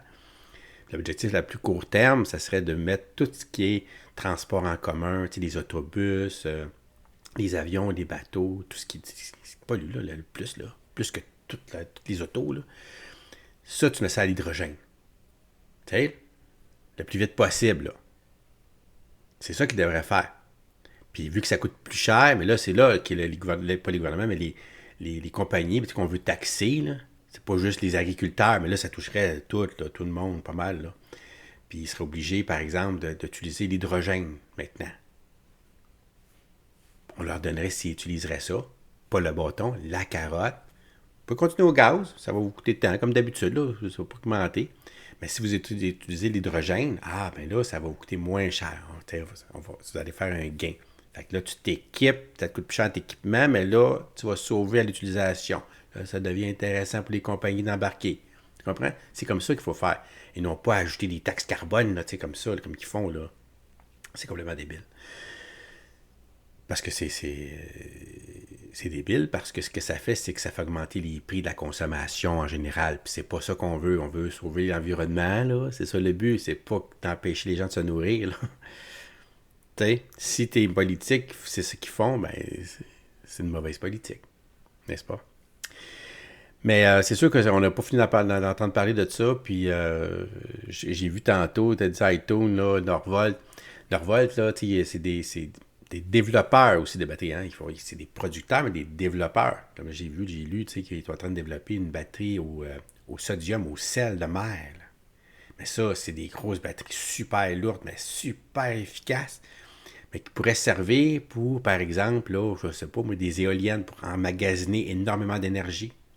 Fait que, même si ça ne va pas dans les autos, parce que là, ça ralentit, puis éventuellement, peut-être que les autos électriques, ils ne verront pas vraiment le jour à cause de l'hydrogène, mettons. Ça me surprendrait, ça, par exemple.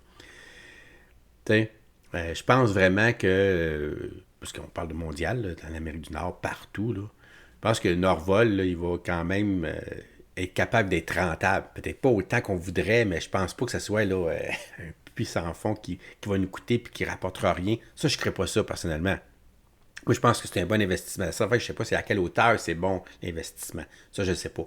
Mais je pense que oui, proportion gardée, là, ça va être bon pareil. Là. Si ce n'est pas pour des batteries de l'auto, ça va être pour des batteries autres, même dans les maisons. Éventuellement, là, tu l'as vu, là, il parle de faire des programmes pour le solaire. Pour que moi et toi, qui a une maison, mais qu'on puisse avoir des panneaux solaires moins chers, pas chers, qu'on puisse mettre sur nos toits. On serait subventionné pour faire ça. Puis là, on pourrait, avec des batteries, emmagasiner, mais là, en ce moment, ça coûte super cher. Fait que là, en ce moment, ce qu'on ferait, c'est qu'on prendrait l'électricité qu'on a besoin, que nos panneaux solaires nous donneraient, puis le surplus qu'on n'utilise pas, au lieu de le perdre, ça se retournerait dans le réseau. Puis là, on serait payé, on aurait une déduction sur notre facture d'électricité. Puis en même temps, Hydro-Québec, il acquérait de l'électricité, c'est ça qu'on veut. Fait que ça s'en vient, là. Fait que peut-être que si tu avais des batteries pour emmagasiner pendant qu'il fait noir, ou il n'y a pas de soleil, puis là, t'autosuffire avec des panneaux solaires super efficaces, avec des batteries qui puissent conserver ça pendant... Tu comprends? C'est des choses qui... Tu sais, Norvolt, il pourrait tout faire ces batteries-là, là, aussi. Ça serait fait chez nous. Moi, je suis pour ça, là, c'est sûr. Mais on va en reparler, là, c'est certain, là. Il n'y a personne qui a raison, puis il n'y a personne qui a tort là-dedans. C'est vraiment comment est-ce qu'on voit ça. Mais c'est sûr que moi, en tout cas, les autos, là, dire qu'on arrête de faire des autos à gaz en 2035, là, je trouve que c'est se faire du mal pour rien.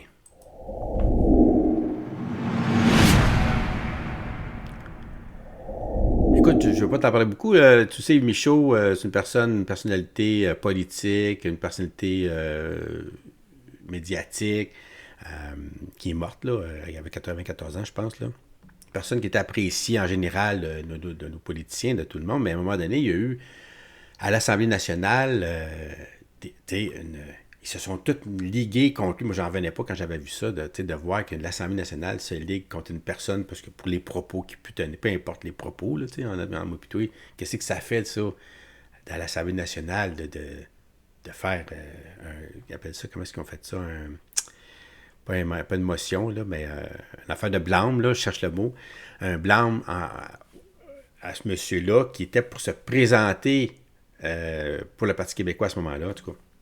C'est une question de partisanerie encore, là, tu sais ça. Puis là, ils veulent réhabiliter sa mémoire, tu sais.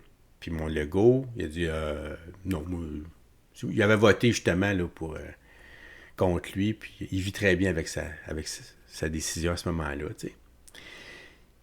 Fait que là, il y a eu beaucoup de choses, mais j'ai pris une capsule là-dessus, en point de presse, Tanguay, parce qu'il revient sur les propos qu'a dit Michaud, puis là, il te fait un genre de récapitulatif de ce qui s'est passé. C'est pour ça que je trouvais ça intéressant de te le montrer. Regarde ça. L'Assemblée nationale a dénoncé les propos d'Yves Michaud en lien avec les communautés culturelles, notamment la communauté juive. En lien avec les communautés culturelles, dans son discours, il a dit « Il y a des gens qui, dans l'ouest de Montréal, lors du référendum, ont aucunement voté. Aucun dans certains pôles n'ont voté. Et ils participent des communautés culturelles. Pourquoi ils ont fait ça? Il y avait 3 suggestions. Ils n'ont rien compris, ou ça participe de la haine. Chose certaine, le vote ethnique, ça existe, puis il faudrait peut-être s'en occuper. Ça, c'est des propos antisémites. Ça, c'est des propos. Ben, c'est des propos antisémites qu'on lui reproche. Je vais par étapes. Il y a 2 choses. Alors, ça, c'est une première chose qu'il a dit. Ce sont des propos qu'il a tenus. Moi, je trouve ça inacceptable. Le vote technique de Parizeau, puis de dire c'est de la haine, puis ils n'ont rien compris. Désolé, là. Puis encore une fois, je trouve ça le lendemain où on a voté une motion, là, mais en tout cas, vous me posez la question, je vais répondre. Deuxième élément, de comparer la cause de la séparation du Québec à la Shoah et le fait de dire que ce n'est pas juste les Juifs qui ont souffert, pour nous, c'est inacceptable. Oui. Mais oui. Il a dit ça en entrevue avec Paul Arcand. Et la motion. Non. La motion a fait. Lisez la motion, écoutez la motion de M. Bergman. Elle fait référence à ce qui s'était dit aux États généraux sur l'avenir de la langue française. Voilà. Pas sur une entrevue qui a eu lieu 2 semaines avant. Ben, les propos de Yves Michaud ont été condamnés à l'époque. Et ces propos-là avaient été tenus par Yves Michaud. Vous condamnable de dire que c'était des propos antisémites. C'est inacceptable. Ce à quoi je viens de faire référence, c'est inacceptable. C'est tout. C'est fini. Mais moi, je trouve que ça n'avait pas sa place à l'Assemblée nationale. OK? De faire un blanc, là, pour des propos, là. Je te dis même pas ce que... On le sait, là, quand on a perdu le référendum, M. Parizeau, de dire ça, ça a fait mal à la cause, ça a fait mal de dire ça, une affaire de même, mais il y avait une vérité là-dedans, tu sais. Quand même, qu'est-ce que je te dis? C'est vrai. Mais c'était pas juste ça. Puis c'était pas la place à dire une affaire de même. C'était malvenu, il a dit ça, il était aigri, M. Parizeau, là, il vient de perdre, là. Il s'en va au micro, là, puis il dit, c'est ça, dans le fond, qu'est-ce qui nous a battu? L'argent, il dit l'argent, puis le vote ethnique. C'est ça, en fait, c'est tout. C'est ça, tu sais. Fait que c'était, là, écoute, on en parle encore aujourd'hui. Je te dis pas qu'il y avait tort, je te dis que c'était pas la chose à dire à ce moment-là. Il y avait un besoin là, de réconfort là, pour la population. Là. On vient de perdre là, de justesse, là, ça n'a pas de bon sens. Là, il y a eu des mots à dire plus mémorables là, que ces mots-là. Nonobstant qu'il y ait raison ou pas, là, je parle là. Mais quand même, tu as vu, là, pour M. Michaud, dans le fond, il persiste et signe, le libéral, là, mais ça n'a pas d'affaire là, puis le PQ, ils veulent faire une motion pour que ça n'arrive plus, ça. Que l'Assemblée nationale s'assemble pour faire du mal à quelqu'un comme ça, pour des propos quelconques. Là. C'est pas à eux autres à faire ça. Fait que ça, je voulais te montrer juste ça pour Yves Michaud.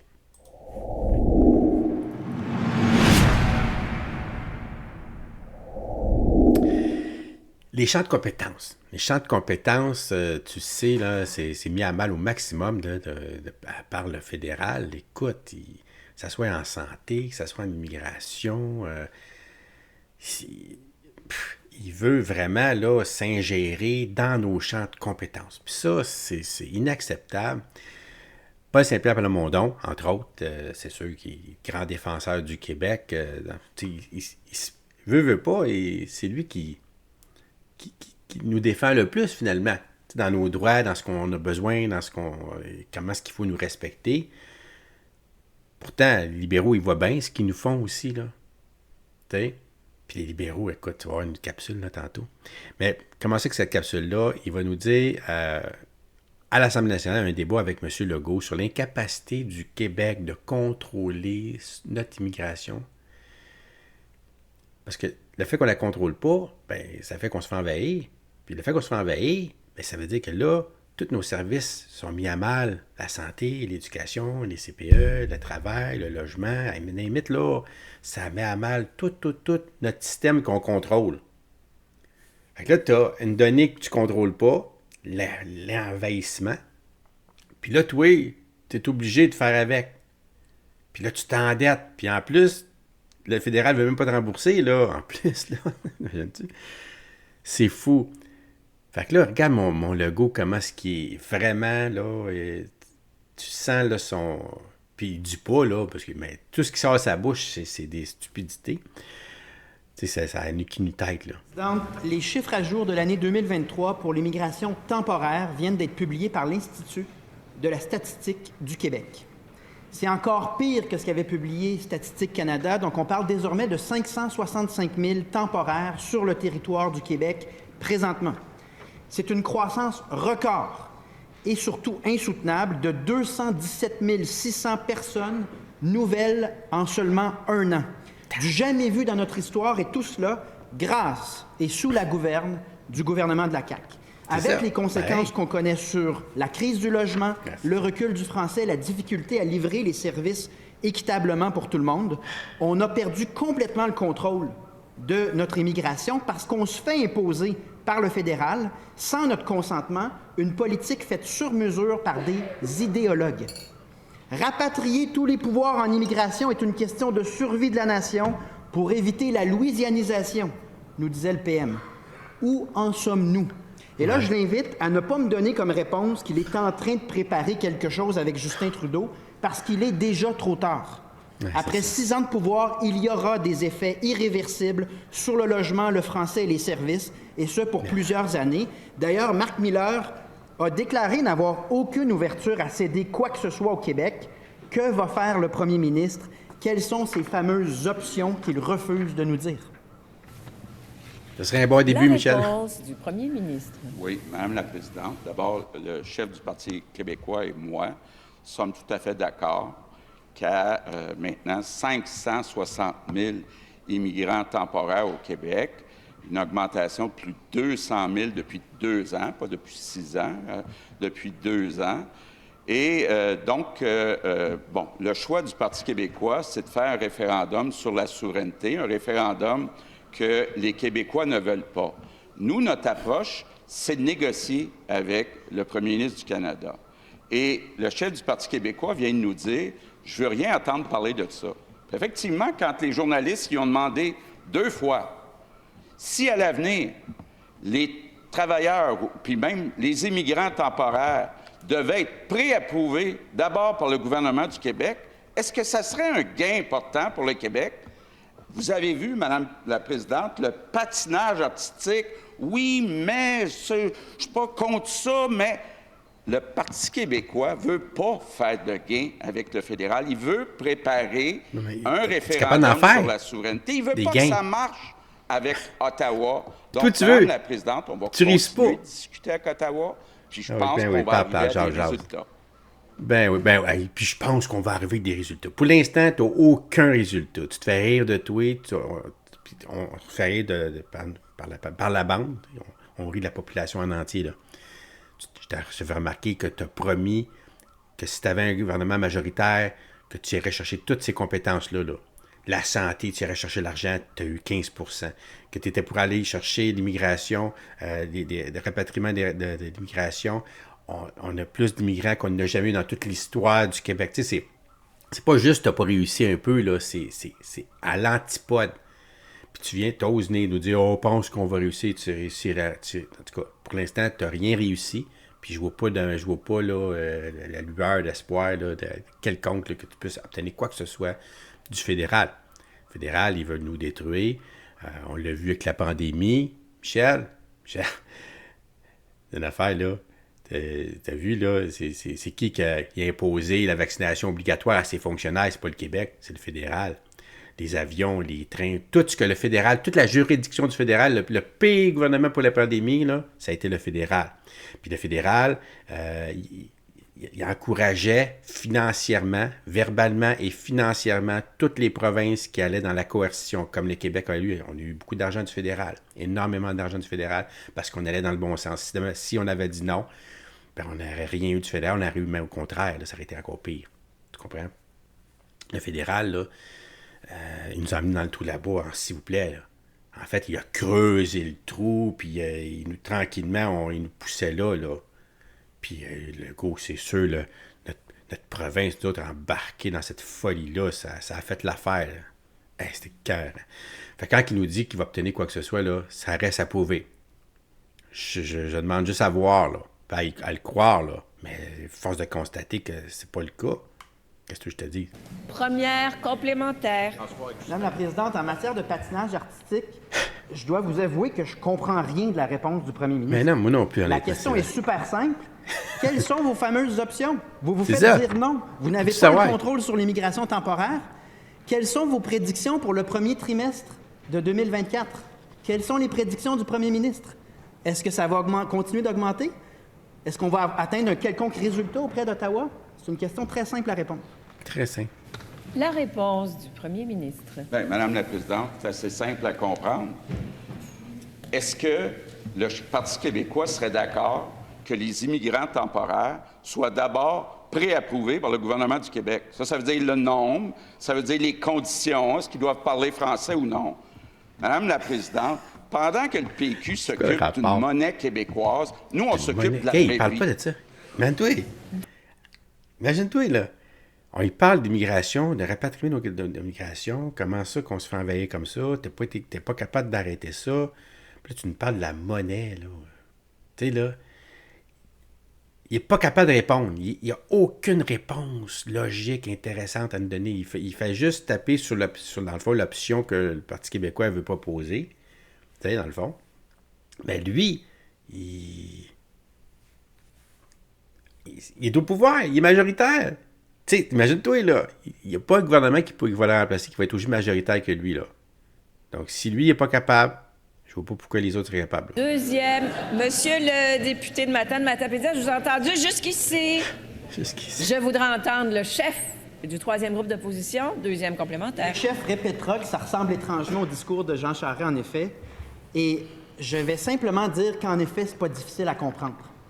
Le premier ministre a obtenu un mandat fort et c'était censé nous permettre de rapatrier tous les pouvoirs en immigration. On n'a aucun rapport de force avec Ottawa. La situation de l'immigration temporaire, on a perdu le contrôle. Et quand on demande c'est quoi le plan de match au premier ministre, la réponse, Madame la Présidente, c'est qu'il n'y en a pas. C'est ça. C'est ça. C'est ça la réponse. Bien, Madame la Présidente, ça ne peut pas être plus clair. Nous, de notre côté, ce qu'on veut, c'est de faire des gains. Entre autres, que les immigrants temporaires soient préapprouvés par le gouvernement du Québec. Du côté du Parti québécois, bien, ils veulent préparer un référendum sur la souveraineté que les Québécois ne veulent pas. Donc, les Québécois auront à choisir éventuellement. Non, regarde. Toi, tu n'as pas été capable. Tu es un incapable. On le voit, là. Tu es le plus grand caribou que le Québec a eu, là. Tu étais le plus pressé de tous les souverainistes, oui, M. Legault, là. T'as pas été capable, t'as mis ça de côté, t'as dit, moi, je veux le pouvoir, de toute façon, avec un Québec, sans le Québec, dans un Canada, pas de Canada. Moi, je veux le pouvoir, là. On va aller chercher le pouvoir. Les Québécois ne veulent pas de pays, c'est beau, parfait. On va créer un parti, parce que là, il n'y avait pas d'alternative, là. T'avais les libéraux, qui étaient fédéralistes. T'as le PQ, ils se partagent ça. Les gens ne veulent pas la souveraineté. Bon, le gars, il regarde ça, comme un singe, tu sais, qui regarde comment on trouve une pinotte, là, c'est le même. Il a catché. Puis là, il dit, OK, les libéraux, ils n'ont pas de compétiteurs. On va créer un parti pour le remplacer. Puis les libéraux sont tellement pas bons que le premier parti qui a eu du bon sens un petit peu, qui ne parlait pas de souveraineté, il l'a remplacé de façon majoritaire. Fait que là, lui, il est là. 2 mandats, super majoritaire. Il ne parle pas de souveraineté. Il a le pouvoir. Puis les dépenses. Écoute. Puis là, écoute, la manne, pandémie, toi, où je peux gérer cette province-là comme un dictateur. Hey, écoute, il a été chercher 17 milliards sans appel d'offres, là, à donner à ses petits amis, là. 17 milliards, c'est de l'argent, s'il vous plaît, là. On ne peut pas savoir, on peut même pas... c'est aucun appel d'offres, là. C'est OK, moi, j'ai besoin de tel service. Mon chum, ton prix, ça va être le mien. Je veux pas savoir comment ça coûte, là. Ah ouais, dans ta facture, on va te payer, il n'y a pas de trouble. OK? Ça a fait ça, là. Puis là, il a gardé ça pendant tous les jours, renouvelait ça comme ça, toi. On est les seuls, c'est la Terre qui a fait ça de même, là. Alors, un état d'urgence, là, comme ça, là. On est un des premiers qui l'a instauré, puis les derniers au Québec, au Canada, qui l'a enlevé, là. C'est fou, là. Hey, lui, il a adoré ça. C'était la plus belle époque de toute sa vie. La pandémie. OK? Pour le go, c'était carré, ce qu'il nous a fait. Ah! En point de presse, mon PSPP, il va nous dire que Trudeau, c'est un pyromane, c'est un sauveur. C'est comme quelqu'un qui bat sa femme, puis après ça, il l'amène à l'hôpital, puis il la soigne. Il amène des fleurs, puis il est fin. Elle le trouve bien fin, elle ne veut même plus faire de plainte. Là. Elle a les 2 yeux bouchés, elle n'entend même plus rien. Elle s'est faite tapocher. C'est exactement la même chose, moi, Trudeau. Il vient nous envahir, là. Puis après ça, il vient s'ingérer dans nos champs de compétences pour dire on va faire quelque chose pour le logement, nous autres. On va faire un registre des loyers. Que votre gouvernement ne veut pas le faire, on va le faire nous autres au fédéral. Ça va vous aider. Ce qui nous aiderait, c'est qu'on n'ait pas de problème de logement dû à tes politiques de débiles. Tu comprends? C'est ça le pyromane, ça, je veux dire, là. Check bien, il va nous l'expliquer comme il faut. Je veux revenir sur cette nouvelle ingérence dans les champs de compétences du Québec de la part du gouvernement fédéral. Et j'ai nommé le registre des baux pan-canadiens de Justin Trudeau. Clairement, même affaibli, très affaibli dans les sondages, exact. Ottawa, Justin Trudeau ne craignent pas les 89 députés de la CAQ. C'est un autre épisode où Ottawa va s'ingérer dans les champs de compétences du Québec. Ça va générer des discussions, des négociations, et ça va mener à des incohérences. Dans la tradition du registre des armes à feu, des passeports d'Arrive-Can et de Phoenix, c'est un gouvernement, le gouvernement fédéral, qui doit se trouver des missions, des raisons d'exister, dans un contexte où, c'est ça. Rappelons que c'est Ottawa qui est à l'origine de la crise du logement. Justin Trudeau est un pompier pyromane. Il a forcé le Québec dans une politique migratoire qui crée un débalancement complet de la situation du logement. Et là, il arrive en sauveur dans les champs de compétences du Québec en disant, moi, je vais vous trouver là, des registres puis des politiques pan-canadiennes qui vont améliorer les choses, alors que tout ce qu'on demande au fédéral, c'est de cesser de saboter notre planification de l'immigration et de respecter minimalement les compétences du Québec. Évidemment que ça fait mal paraître François Legault dans son inaction sur ce dossier-là, mais si le fédéral veut vraiment régler la crise du logement, qu'il diminue l'immigration temporaire et permanente et qu'il cesse d'empiéter sur tous les champs de compétences du Québec, de sorte à ce que notre planification de chacune de ces sujets-là devienne impossible, comme on l'a vu dans les dernières années. Écoute, ce gouvernement-là, central, qui est le fédéral, il n'est pas juste nocif pour le Québec, là. Moi, je pense qu'il est nocif pour tout le Canada, en fait, là. Il devrait abolir ça complètement, là, ce niveau-là de gouvernement. On sauverait, tu sais comment on sauverait d'argent? Si on abolissait là, le fédéral, là. Puis que chacun deviendrait un pays, là. L'Ontario, l'Alberta, là. On est assez gros pour chacun. Ouais, des pays pour chacun, là. Tu sais, je pense que ce serait plus rentable pour chacun d'entre nous de faire ça comme ça. Ça veut dire. En tout cas, pour la population, là, c'est sûr. Mais quand on l'écoute, on dit, y a-tu raison de dire que si tu veux faire quelque chose pour le logement, là, s'il vous plaît, là, lâche ta politique d'immigration de débile, là. Ton idéologie, là, on ne sait pas ce que ça devient, là. S'il vous plaît, c'est ça qu'on veut. Tu sais, arrête de t'ingérer dans les champs de compétences des provinces. C'est facile à comprendre, ça. C'est toi qui causes le problème. Puis là, tu arrives une solution. Qu'est-ce que tu fais là? Puis ta solution, ça vient...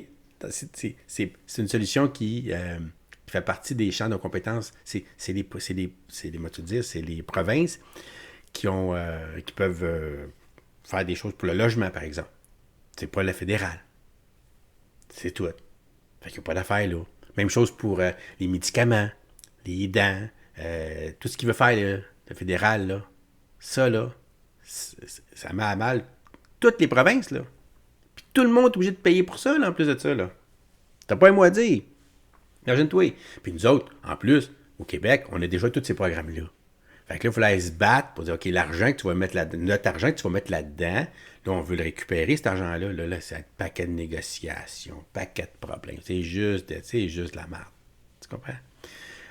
J'essaie de voir là, qu'est-ce que ça nous rapporte, là, je ne vois pas. Là. On s'appauvrit. D'ailleurs, la preuve, c'est qu'on reçoit de la péréquation de plus en plus. Pourquoi? Parce qu'on s'appauvrit dans ce système-là. Ils nous appauvrissent d'un bord, puis ils nous rendent dépendants de l'autre, tellement que les gens ont dit « Ah, ben là, on va perdre ça, on va rien perdre. Là. On va récupérer notre argent pour pouvoir l'investir comme on veut. Puis ça va être bien beau, là, bien beau, il n'y a pas de problème. » Mais ça prend une colonne vertébrale là, à la population pour faire une affaire comme ça, tu sais. C'est pas tous les peuples qui peuvent faire ça. Ça prend des vrais peuples, là. Pas des gens comme nous autres. Je te dis, ils sont là pour faire qu'on est des mitaines. Le rapport de force, hein, Paul Saint-Pierre va te le dire, il est nul au Canada. Là. On n'a aucun rapport de force. Puis plus ça va aller, pire ça va être. parce que notre poids du Québec dans le Canada diminue comme peau de chagrin, justement à cause des migrations, entre autres. Fait que ça fait en sorte que, tantôt, là, ils n'ont plus besoin pas en tout du Québec pour faire ce qu'ils veulent, puis faire les politiques qu'ils veulent au Canada, là. Vraiment, là, écoute, on est en voie de disparition, là, les petits Québécois comme moi, là, c'est en voie de disparition, là, puis je vois pas ce qui pourrait me sauver. Je le vois pas. Il n'y a rien qui va pas me sauver. Je pense pas. Je vais pouvoir vivre ma belle mort, là, jusqu'à ma mort. Quelle est la solution avec M. Trudeau? Il n'arrête pas de... Quel est le rapport de force entre le Québec? Là, puis je sais que vous allez me dire qu'il faut se séparer, mais la question, c'est pas ça, là. Moi, je cherche à savoir, est-ce qu'il faut, au Québec, essayer de trouver un mécanisme pour rétablir le rapport de force, outre la souveraineté, là, à court terme, là, avant que votre projet se fasse, là, s'il se fait un jour. Il ne veut pas qu'il dise ça, mais quels sont les moyens qu'on peut avoir au Québec pour essayer de rétablir un rapport de force? Laissez-moi terminer votre question, parce que votre première question, c'était quel est le rapport de force du Québec avec Ottawa? La réponse, c'est il est nul. C'est ça, Ça apparaît dans tous les dossiers en ce moment. Exact. Vous me dites, c'est pas une question d'indépendance. Je vais être obligé de vous répondre. C'est totalement une question d'indépendance parce que ce gouvernement de trop ne cessera pas d'avoir une posture condescendante vis-à-vis un Québec qui ne compte plus de manière déterminante dans la volonté de devenir premier ministre du Canada, que ce soit Pierre Poilievre ou Justin Trudeau, ils n'ont pas besoin du Québec. Je vais quand même répondre à votre question. Dans l'intervalle, on fait quoi? Je vous dirais simplement qu'historiquement, les périodes où le Québec a eu un rapport de force et obtenu là, certains gains négociés, c'est les époques où les indépendantistes étaient au pouvoir et où les périodes où la souveraineté du Québec constituait un vrai sujet de réflexion à Ottawa. Mais le fait d'être gentil et de réitérer, comme Jean Charest, son adhésion aveugle au Canada, François Legault nous a démontré que ça donne aucun rapport de force. C'est fou, là. Tu sais, je l'ai dit l'autre fois, les seules fois qu'on a obtenu quelque chose du fédéral, c'est quand il y avait peur qu'il y avait un parti souverainiste qui parle de ça, puis qu'il prépare une souveraineté. Là, c'est sûr, le Canada, là, on vous aime, qu'est-ce que vous voulez, là? Vous êtes unique, vous êtes un peuple, vous êtes différent, vous êtes, OK, on va pour ça, distinct, tiens, on va dire que vous êtes distinct, OK, c'est beau? Êtes-vous satisfait? C'est correct? C'est beau? OK, on laisse ça de même, c'est genre... Mais là, à l'heure qu'on se parle, là, distinct, c'est pas d'avoir ça aujourd'hui, là. En plus, là, les miettes qu'on recevait avant, là, qu'on a reçues dans le temps qu'ils étaient là, les autres, là, on n'a rien de ça aujourd'hui, rien. Là, si on voudrait obtenir, mettons, on ne l'avait pas obtenu, là. On va dire, OK, aujourd'hui, on veut obtenir ça. Oublie ça. D'ailleurs, l'entente en immigration au Canada-Québec, là, ça date de 1980, des années 90, justement, là, juste avant le référendum, qu'on a eu ça. C'est pour ça qu'il nous a donné un peu... On avait quelques droits qu'il ne respecte pas. Pas en tout, là. Il était supposé, par exemple, s'il veut augmenter les seuils, de demander la permission au Québec. Ils n'ont pas fait ça. Ils ont trahi, en plus de ça, l'entente Canada-Québec. Ils ne respectent pas, ils la trahissent. OK? Puis, mon Legault, il ne veut pas la renégocier. Parce que si on la renégocie, on va perdre ce qu'ils nous ont donné, là, ce qu'on a obtenu. On ne pourrait pas avoir plus, on va avoir moins. Fait qu'on peut pas... Puis il ne respecte même pas, de toute façon, tu comprends? Fait que quand il dit que la seule manière d'obtenir quelque chose du fédéral, c'est quand un parti au pouvoir, au Québec, qui est souverainiste, qui menace la séparation, là tu obtiens une oreille. Mais demain matin, là, il va être au pouvoir, là, lui, là, puis il va parler de souveraineté, puis ça va être quand même moins impactant que dans le temps, là, quand on pesait 25% de la population nationale. Là, on pèse 22%, on va peser 20% bientôt, en bas de 20% dans quelques années, il paraît. Ben, au rythme qui y va, là, c'est ça l'idée. C'est pour ça on se fait envahir. Pourquoi c'est parce qu'on se fait envahir, là? Pour éteindre le Québec, pour l'uniformiser. Tu sais, une sauce à spaghetti, là. Tu veux faire du petit lait avec, là. Bon, ben, t'as un bol de sauce à spaghetti, c'est super goûteux, là, c'est super concentré. Qu'est-ce que tu fais? Tu y mets des gallons et des gallons de lait, puis à un moment donné, ça va être comme du lait un petit peu rosé, là. Ça ressemble plus pas tout à la sauce à spaghetti, c'est rien à faire, là. On l'a assimilé, on l'a complètement... C'est ça qui se passe. C'est le même que je me sens, moi, en tout cas, je peux te dire ça. Quand je regarde ça. Impuissant, là.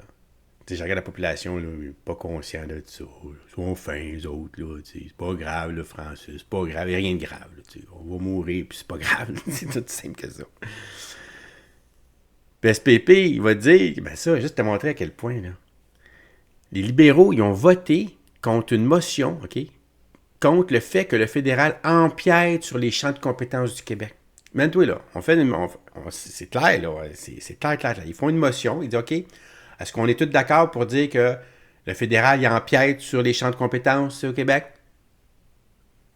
Tu sais, c'est comme si tu disais, OK, là, il est midi, là.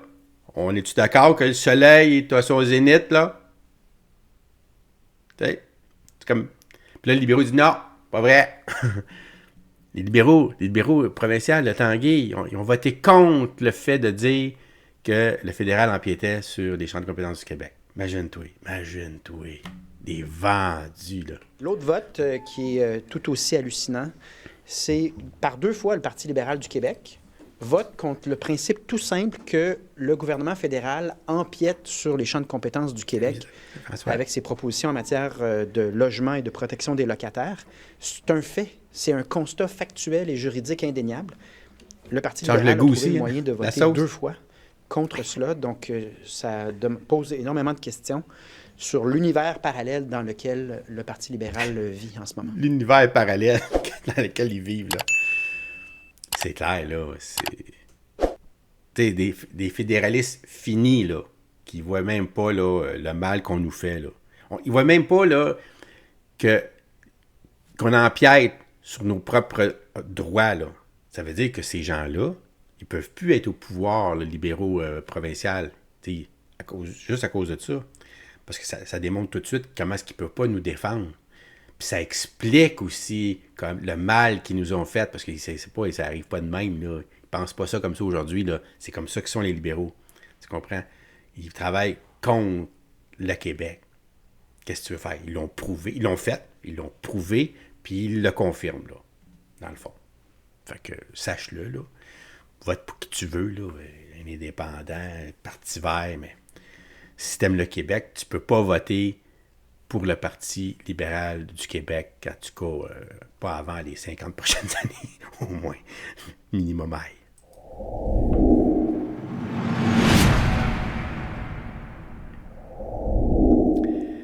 La taille de l'État, tu sais ce que ça veut dire? Ça veut dire ça que parce que nous autres, on a énormément de services qu'on veut, hein, les Québécois, on veut des services, ça. On veut l'hôpital gratis, on veut le bien-être social, on veut les écoles pour tout le monde, on veut beaucoup de choses, des CPE, on va pas nommer plein, l'électricité la moins chère au monde, on veut tout avoir, bon. Mais qu'est-ce que tu veux? Ça prend du monde, là. Ça prend beaucoup de fonctionnaires pour donner tous ces services-là, qu'est-ce que je te dis? C'est un fait. Puis monsieur... Legault, il avait, une de ses promesses, comme tu sais, il avait promis de dégraisser l'appareil, là, t'sais. Fait que réduire la taille de l'État, puis finalement, on est 10 000 de plus que quand il est arrivé au pouvoir. Tanguay, en point de presse, il dit que Legault a perdu le contrôle de la taille de l'État. Parce qu'on me demande, est-ce qu'ils ont perdu le contrôle? C'était la question cette semaine qu'on posait à nos parlementaires. En point de presse, fait que je te montre ça. Puis il nous dit dans ça, tout fier, que Couillard, lui avait coupé 3000 postes dans la fonction publique. Hein? Tu es content? T'es content? François Legault a-t-il perdu le contrôle de la taille de l'État, à votre avis?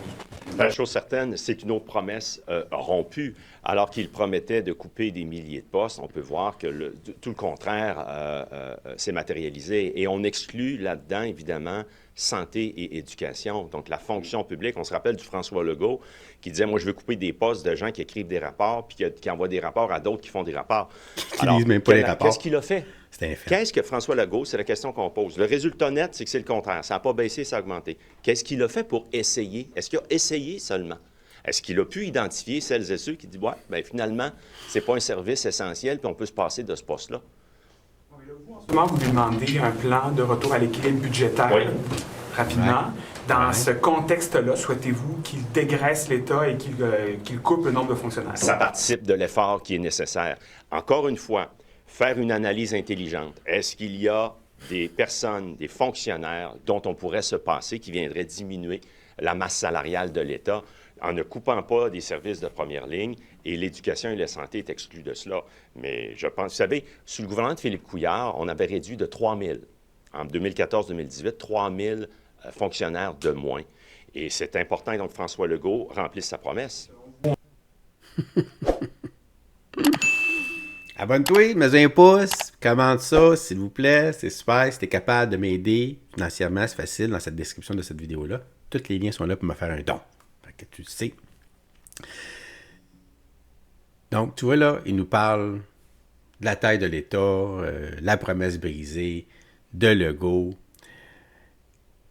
Puis finalement, il nous dit pas là, que c'est inacceptable non plus, mais c'est ça qu'on peut lire entre les lignes, parce que quand on pose la même question, par exemple, à QS, Mme Labrie, qui va venir répondre, elle va dire que, bon, sur la taille de l'État, c'est vrai que ça augmente, mais en même temps, on manque de services.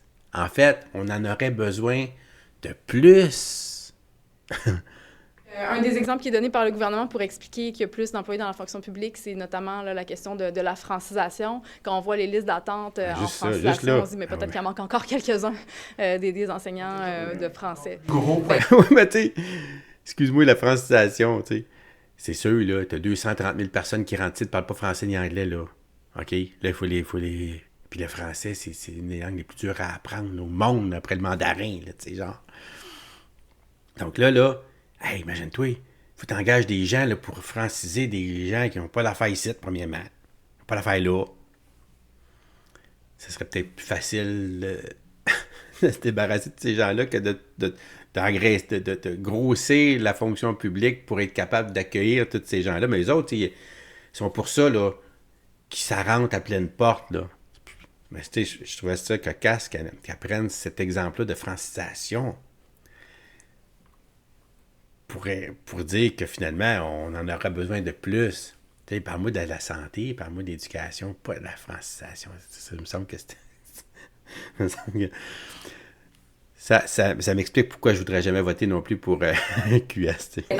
Sur certains dossiers, oui. Puis d'autre côté, on a eu les soins à domicile où on nous dit on fait remplir de la paperasse à des gens. Puis d'autre côté, il n'y a personne qui les regarde, ces formulaires-là. Donc, c'est clairement un exemple où il y a des réajustements à faire. Donc, c'est une situation qui est quand même complexe. Quand vous regardez cette hausse du nombre de fonctionnaires-là, est-ce que, comme collectivement, on en a pour notre argent en termes de services? Vous, votre constat, c'est quoi? Vous posez la question, mais votre réponse à vous, est-ce qu'on en a pour notre argent en termes de services? Actuellement, je pense que les Québécois font le constat très clair qu'ils n'ont pas les services auxquels ils s'attendent en ce moment-là de la part du gouvernement. Puis c'est vrai en santé, c'est vrai en éducation, c'est vrai dans à peu près tous les domaines, en justice. Pourquoi tu penses? Mais oui, mais écoutez, regardez dans nos palais de justice à quel point il manque de monde en ce moment pour avoir des délais raisonnables. Donc oui, le nombre de fonctionnaires continue d'augmenter, mais de toute évidence, on n'est quand même pas encore capable de livrer les services à la population dans des délais raisonnables. Bon. Tout à fait. Pourquoi? Parce que les demandes en service sont plus grands que ce qu'on est capable d'offrir. Tu sais, l'offre et la demande, là, c'est ça. La demande, à cause des immigrants, qu'est-ce que je te dis? Si on enlève-les toutes, là, là, on vient de régler bien des problèmes, là, automatiquement. Si le matin, on les reprend toutes, puis on les met dans un bateau, puis on les envoie, là, ailleurs, ben là, on vient de régler beaucoup de problèmes, là. Tu sais? C'est soit que tu les sers, ou soit que tu fermes la porte, puis tu barres la porte. Puis là, OK, il protège l'intérieur, là. Genre, ben, s'il rentre, c'est sûr, là. Tu sais, une tarte, on peut la séparer en 6, en 10, mais en 10 000, il n'y en a plus de tarte. Personne n'a de tarte. Il n'y en a pas de tarte. Je te dis. Elle a dit que il manque de services. Tu sais, comme si ça sortait, c'est pas de où. Écoute, c'est pas parce qu'il a dégraissé l'État, là, il y a 10 000 fonctionnaires de plus que quand il est arrivé. Puis on manque de services. 1 + 1. Vous êtes un grand génie en calcul, là, comprendre ça. Mais tu sais, les QS sont pas forts en calcul, ben, ça, c'est clair, là. M. Baouli, qui est à côté, lui, il va quand même sortir quelque chose d'intelligent, je trouve, là-dessus, parce que il va dire que c'est bien beau, il y a la taille de l'État, OK, qui donne des services, qu'on ne réussit pas à donner, comme je te dis. Puis les services, ils évoluent tellement rapidement qu'il y a des services qu'on ne comprend même pas, qu'on ne sait pas. On va chercher on va chercher des services, dans le fond, par les consultants. Puis les consultants, lui, il va te dire, parce qu'il vient de là, lui, il va nous dire que c'est un gestionnaire, puis bon, avant d'être politicien, puis que ça nous coûte 2 fois le prix, un consultant, versus ce que ça coûterait de le faire, ce même service-là, avec des fonctionnaires, par exemple. OK? Mais le pire, puis il va dire un peu ce que je te disais tantôt, il va parler de l'expertise de l'État qu'on perd en plus. Tu sais, tu fais affaire avec un consultant qui va te donner le service que tu cherches tout de suite maintenant, là, rapide, parce que c'est ça que tu veux. Tu vas te payer la totale, puis tu n'es pas plus avancé au final. Là. On n'est pas plus capable de le rendre nous autres mêmes, le service, par la suite.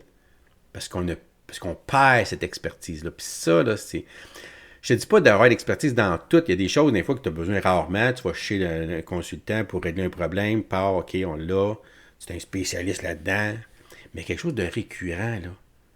Tu sais, comme, par exemple, l'informatique, là. Tu sais. Là, tu mets ça entre les mains d'une compagnie ou des consultants externes, là, puis c'est par là qu'on a notre service à vitam aeternam, là. Hey, monsieur! C'est pas viable, ça. OK? Puis c'est ça qui explique un peu. Juste un peu quand même. Est-ce que ça prend plus de fonctionnaires? Je vais vous dire, et je vais prendre ma casquette de gestionnaire pendant des années. Posons-nous la question combien il y a de gens qui ne sont pas fonctionnaires et qui sont consultants à l'intérieur de l'État. Moi, je connais bien les questions de technologie. Quel pourcentage du ministère de cybersécurité sont des placements de boîtes de placement et ceux-là, ils coûtent 2 fois le prix. Pour avoir été du côté des gens qui payent les consultants, c'est pas évident du tout que d'embaucher des architectes informatiques, des consultants, des data scientists et toutes sortes de spécialistes. Ça va coûter moins cher à l'État, bien au contraire, en plus du fait d'avoir une expertise interne. Ce n'est pas juste... vous comprenez ce que je veux dire, c'est pas juste les fonctionnaires qui font les services de l'État actuellement. Et donc, si vous me posez la question, par exemple, pour le ministère de cybersécurité, est-ce qu'il y a assez de monde? La réponse est non. On s'apprête à dépenser 10 milliards de dollars sur 10 ans en énormes projets informatiques. Chaque erreur va coûter 50 millions. Chaque fois qu'on va perdre une semaine sur un projet, ça va coûter de l'argent. Il est évident qu'on a besoin d'une expertise de l'État. Il faut transférer cette expertise-là qui est dans les boîtes privées, la ramener dans la fonction publique. Donc, augmenter la taille de l'État pour répondre à la demande de l'État au niveau de la cybersécurité. Est-ce qu'on n'a pas besoin d'aller chercher cette information-là, en tout cas? Éducation. Santé aussi, et puis tout le monde est d'accord. Heureusement, on est rendu à une étape où tout le monde est d'accord avec nous. Ça fait des années qu'on le dit, que les boîtes de placement de personnel est un problème. Ça coûte trop cher, et c'est du monde qui ne sont pas embauchés directement par l'État. C'est ça. C'est un fait, là. Puis ça, encore là, quand les libéraux, là, ils ont tellement coupé en fonction publique, tu comprends, au départ, que là, quand il est le temps, fait qu'ils se sont dit, on va compenser avec. Fait que là, on l'a l'air bien, parce que quand on regarde nos états financiers, tu dis, OK, ben là, regarde, nous autres, la fonction publique, ça nous coûte tant. Bon, mais là, comment ça te coûte tes consultants? Ah, ben ça, c'est d'une autre affaire, là. Ouais, c'est une autre affaire qui vient compenser ce que tu viens de couper, là. Fait que quand ça, tu sais, tu as coupé combien, puis là, ça nous coûte combien de plus, finalement? Ah ouais, puis en plus, on perd l'expertise en plus. OK, fait que ça coûte vraiment cher ce que tu as fait. Aïe, aïe. Tu sais, tout arrête de faire la cuisine chez vous, t'engages à la place un cuisinier qui vient le faire chez vous. Merveilleux. Hein? C'est pas beau, ça? Ah, mais c'est parce que qu'il vient, ça coûte 200$, là. Pour faire ton spaghetti boulette de viande, là. Que tu pourrais le faire toi-même, là, genre, là. Oh, mais là, moi, ma mère me l'a pas montré comment faire. Je sais pas comment faire, je sais rien faire, j'étais un nul. Fait que là, tu sais, c'est ça qui arrive avec quand tu fais tout faire par l'extérieur. Là, tu n'as plus d'expertise, tu sais plus quoi faire, tu sers à rien, là. Tu sers pas à rien, là. Ça va faire des rapports qu'un autre va faire un rapport de ton rapport que personne ne va lire, là. Finalement, c'est ça que tu fais, tu sais. Tes fonctionnaires font, c'est sûr que c'est là qu'il faut que tu dégraisses, dans les actions. Tu sais. Moi, je connais des gens au fédéral, par exemple, là, c'est effrayant, là, l'argent qui se perd là. Ils vont faire, par exemple, là, toi, tu appelles au chômage, mettons. Puis là, OK, il fait un rapport, là, OK, là, lui, il a besoin de ci, ça, il est arrivé ci, il est arrivé ça, là, on a pris telle d'action dans son dossier, Ça, on fait tout ça, au cas où que le client, il rappellerait dans 6 mois, puis il dit, hey, j'ai un problème, là, puis là, on pourrait regarder, là, la personne, il regarderait tout ça, ben là... Puis on s'en... Puis 99,9% de tout ce qu'ils écrivent, jamais ils s'en servent. Puis en plus, si un client, à un moment donné, il arriverait puis il dirait, OK, j'ai besoin de quelque chose, on pourrait à la place prendre le 20 minutes qu'il va falloir pour repenser son dossier, regarder son dossier à ce moment-là, puis aller chercher toute la même information là, que là, c'est le temps de le colliger parce que là, on en a besoin. T'sais? Mais là, on le collige au cas où qu'on en aurait besoin. Puis à 99,9%, on n'aura pas de besoin. Puis ce temps-là qui pète, il vaut comme 25% de sa semaine. Tu comprends ce que je veux dire? Fait que là, tu dis, OK, quelqu'un, il y a aussi l'arbitre, là. Hey, t'es malade, là. Ça, c'est des affaires comme ça, dans la fonction publique, qui coûtent super cher et qui ne servent à rien. C'est ça. C'est pas dans les services couper du monde pour couper du monde. D'ailleurs, c'est ça qu'Arsenault va venir nous dire. Tu sais, t'as vu, là, à date, là, t'as les libéraux, pour la taille de l'État, là, t'as les libéraux qui sont venus dire « Ah, ben il avait promis qu'il le ferait. Toi, t'en avais occupé 3000. » C'était honteux parce que tu sais que ça a donné. Ça nous a fait tellement de mal. Puis, c'est une promesse. Puis, tu sais, il ne s'avance pas à dire ce qu'on devrait couper parce que, tu sais, il voit bien qu'on manque de services partout. T'as QS qui dit « Ben, écoute, on manque de services. Penses-tu, on la grossirait, nous autres, là. T'sais, on grossirait ça si on était là, nous autres. OK? » Puis, t'as le PQ qui va dire « Ben là, écoute, tu sais, réduire pour réduire, c'est pas ça l'idée. L'idée, c'est que les Québécois veulent des services. Fait que s'ils veulent des services, c'est pas en coupant qu'on va leur donner des services non plus. On n'est pas dans l'idéologie de réduire la taille de l'État pour réduire la taille de l'État. Nous, on veut que les Québécois en aient pour leur argent, que les payeurs des taxes puissent avoir des services pour les impôts qu'ils payent. Et vous savez qu'il y a la moitié des impôts qui va au fédéral, puis nous, on promet la plus grande réduction de la taille de l'État, c'est-à-dire se débarrasser d'un gouvernement de trop, le gouvernement fédéral. Ça, c'est le premier élément. Deuxième élément, on ne peut pas juste disons subjectivement, dire qu'on veut réduire la taille de l'État sans mesurer ce que ça va avoir comme impact sur les services à la population. Puis, M. Laforêt, vous parlez des infirmières, puis des préposés aux soins à domicile et ainsi de suite. Moi, je pense que lorsqu'on demande la question aux Québécois, est-ce que vous voulez des services publics en matière de santé et d'éducation? Bien, absolument. On ne va pas réduire le nombre de professeurs en pensant améliorer l'éducation. Même chose pour la santé. C'est ça. Mais tu sais, en même temps, ils critiquent quand c'est le temps. Là, au moins, tu vois, ils sont gardés une petite gêne. Sauf les libéraux là, qui rentrent dedans à plein. Là, au moins, il dit, tu sais, le gouvernement est coupé pour couper. Parce que ça serait facile de frapper sur le gouvernement à ce moment-là. Puis au moins, il ne le fait pas. Là-dessus, là, je trouve ça bien, là, autant même QS que le parti de PQ, Parti québécois, d'être capable de comprendre la situation, pas juste taper pour taper. Parce que là, c'est facile. T'sais. Mais c'est sûr que la taille de l'État, c'est un problème au Québec, parce que c'est sûr que quand on regarde, là, oui, on a une grande masse salariale des fonctionnaires, mais en même temps, c'est nous autres qui demandent le plus de services au Québec. C'est sûr que l'idée, c'est pas de couper les personnes, mais plutôt faire en sorte de rendre efficient leur travail. Tu sais, de regarder, là, OK, toi, qu'est-ce que tu fais dans une journée, là? Quelle paperasse qu'on peut t'enlever de faire? C'est que tu n'as pas besoin de faire. Juste ça, là. Juste ça, là. Écoute, on sauverait, là. Écoute, c'est comme si on dégraisserait à peu près de 20-25% la fonction publique, là, d'une traite, là. Juste là. C'est fou. Mais gars. Je suis pas au gouvernement, François, puis ils viennent pas m'écouter, là. C'est certain. Parce que j'ai plein de bonnes idées.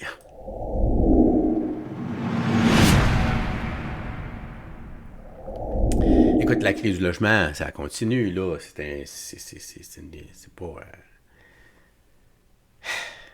pas un sujet juste pour parler de ça, là. Tu sais, il y a un réel problème au Québec. Le taux d'inoccupation est en bas de 3%. Je te dirais qu'il est en bas de 1% bien des places. Ça devient invivable, intenable. Pour une société. Tu sais, le logement, c'est un droit. Hein? C'est un droit dans la Constitution, là, dans nos droits, là, des libertés, là, le droit de se loger. Tu ne peux pas empêcher quelqu'un de se loger du pas toi. Non. Tout le monde a ce droit-là. C'est un droit fondamental. On doit être capable de se loger. Mais il faut être capable de se loger. Tu comprends? C'est bien beau de dire, oh, tu peux te loger. Il n'y a pas de place. C'est bien. Fait que là, ici, il dit qu'il y a un petit débat entre M. Gabriel Nadeau-Dubois et Legault sur le logement. Puis là, je ne savais pas ça là. Écoute bien ça, tu sais. Savais-tu ça, toi, que 0,5% des propriétaires, là, c'est pas 1%, 0,5%, la moitié d'1%, là. La moitié d'1% de tous les propriétaires. Un propriétaire, c'est quoi? Mettons, moi, j'ai un duplex, puis j'ai quelqu'un en haut. Tu sais, là, un locataire. J'ai un locataire, ou j'ai un locataire dans le sous-sol, j'ai un locataire en haut. Moi, je suis le propriétaire, tu sais. Je détiens, dans le fond, 2 logements. Tu sais, j'ai 2 logements. Ou j'ai un bloc à... Moi, c'est ma pension, là, j'ai un bloc à logement, un 6 logements. Ça, c'est à moi, là. Tu sais, j'en ai un, puis... OK, je suis un propriétaire. Mais il y a 0,5% des propriétaires qui détiennent à eux seuls 33% de tous les logements au Québec. Aïe, aïe! Aïe, ça, c'est une business, là. Business sale, s'il vous plaît, là. Celle-là, je ne la savais pas. Mais écoutez, il va nous dire ça, Gabriel Nadeau-Dubois, en parlant à M. Legault à l'Assemblée nationale le 26 mars dernier. Président, on parle souvent de la crise du logement, mais il y a une question qui, je pense, n'est pas souvent posée. Mais Martin. À qui profite la crise du logement au Québec? Parce que pour les 350 locataires qui se sont déplacés à l'Assemblée de Québec solidaire dimanche, la crise du logement, ça veut dire plus être capable de payer son épicerie parce que les loyers explosent. Pour les familles, pour les aînés menacés d'éviction, ben, la crise du logement, c'est carrément des vies qui s'effondrent. Mais il y a des gens au Québec pour qui la crise du logement, c'est loin d'être un problème. En fait, pour ces gens-là, c'est même la plus belle occasion d'affaires de leur vie. Exact. Et bien sûr, je parle pas d'un propriétaire qui a un triplex et qui habite au rez-de-chaussée. Non. Je parle des spéculateurs comme Henri Zavriev. Je parle des corporations qui achètent des immeubles comme le monde ordinaire achète des œufs à la douzaine, Madame la Présidente. À Montréal, c'est 0,5% des propriétaires à Montréal qui possèdent 32% des logements. Wow. On réglera jamais la crise si on ne serre pas la vis à ce monde-là, si on leur laisse faire ce qu'ils veulent. Donc, avant que Montréal devienne Toronto, quel est le plan du premier ministre pour mettre fin au Far West de la spéculation immobilière? Non, mais tu sais, ça flash là, quand il dit ça, mais à moi et toi, là, on est dans un pays capitaliste, là. Moi, j'ai investi là, dans le logement. Quand tu investis, là, tu prends des risques, OK? Un exemple, si, mettons, c'est le contraire, là. Moi, je suis propriétaire, là, mais là, des logements, il y en a pour les fous, pour les fins, là. Tu sais, il y a une personne qui se présente, puis moi, j'ai 6 logements pour lui, là. Il ne peut pas en prendre 6, il peut en prendre juste un, là. Moi, j'ai 5 logements, je ne peux pas louer. Je ne suis pas capable de louer, je suis pas capable de louer ça, là. Il n'y a pas personne. Il n'y a pas assez de monde pour les logements que j'ai à louer. Hey, je t'en marre, moi, là. Puis il n'y a pas personne qui va t'aider. Il ne va pas, lui, arriver à l'Assemblée nationale et dire on va aider les pauvres propriétaires qui... Non, qui mangent la marde. Tu comprends? À ce moment-là. Là, ici, à cause, entre autres, de l'immigration, des taux d'intérêt, de la pandémie, de la main-d'œuvre, il y a plein de facteurs là, qui font en sorte que là, le taux d'occupation est en bas de 3%. Ça veut dire que toi, tu es un propriétaire. Puis là, tu fais la passe du chinois. Pourquoi? Parce que tu as 50 personnes qui se présentent, puis toi, tu as un logement. Hey! Tu vas-tu vendre ça le moins, tu vas-tu louer le moins cher? Là? Mais non, tu vas le louer le plus cher que tu es capable. Parce que toi, tu es là, tu investi pour faire de l'argent, là. C'est pas juste... Tu n'investis pas dans le logement, dans l'immobilier, là, pour... comme tu payes des pauvres, là. T'es pas là, c'est pas du bénévolage, là. Il n'y a pas trop d'argent là-dedans, là. Quand tu investis là-dedans, ça coûte des centaines de milliers de dollars, des millions de dollars, ces gars-là, ces organismes-là. Tu sais, c'est ce 0,5% qui détiennent 32% de tous les logements à Montréal. T'imagines-tu en valeur capitale, comment ça vaut, ça, la capitalisation de juste ça, là? C'est de l'argent, s'il vous plaît. Fait là, c'est sûr que les autres, c'est de la manne, là. Tu sais, c'est fou. Puis là, il y en a qui en profitent encore. Il y en a qui là-dedans qui, en plus, qui profitent de la situation au maximum. Puis en même temps, c'est juste des humains, c'est là. Des humains qui ont une chance de faire la pièce. Puis ils font la pièce. Qu'est-ce que je te dis? L'idée, c'est qu'il y ait plus d'offres. S'il y a plus d'offres, le taux d'occupation, il monte. Hop! Mais là, il n'y a plus 50 personnes qui se présentent pour son logement. Là. Il y en a un, il y a 3 logements, il y a 2 personnes qui se présentent, 3 personnes qui se présentent. Là, tu sais. Fait que là, il va louer ça à des prix qui a du bon sens. C'est normal, ça. Tu comprends? Faut pas que tu t'attaques au marché comme tel. C'est ça qu'il fait, lui, dans le fond. Mais je voulais juste quand même que tu entendes ça. Mais là, écoute Legault, ce qu'il va répondre à ça. La réponse du premier ministre. Oui, Madame la Présidente, le problème du logement, c'est un problème complexe. C'est un problème qui existe partout en Amérique du Nord. Et il y a un problème d'offre et de demande. Donc, d'un côté, on n'arrive pas à avoir suffisamment d'offres. C'est pas simple. On a besoin de plus de travailleurs de la construction pour construire des logements. On a besoin aussi de plus de propriétaires, entre autres des petits propriétaires, qui voient un incitatif à construire des logements. Mais, Madame la Présidente, quand Québec solidaire nous dit qu'il faut geler les loyers, contrôler ce qui est payé, ce qui est fait par les propriétaires, c'est pas très incitatif du côté des éventuels propriétaires. L'autre chose qu'il faut regarder, Madame la Présidente, je sais que Québec solidaire n'aime pas parler de ça, c'est que depuis 2 ans, on a ajouté au Québec 230 000 immigrants temporaires qui ont besoin de logement. Donc, on a un déséquilibre. On a investi 6,3 milliards pour construire plus de logements. On le fait avec Desjardins, on le fait avec le Fonds de solidarité. Donc, Madame la Présidente, ce n'est pas un problème simpliste qu'on peut régler demain matin en gelant les loyers. Il faut construire, puis ça prend un certain temps. Oui, ça prend un certain temps. Puis comme tu le dis si bien, Martin, aussi, là, il y a la réglementation, là. C'est pas évident, là.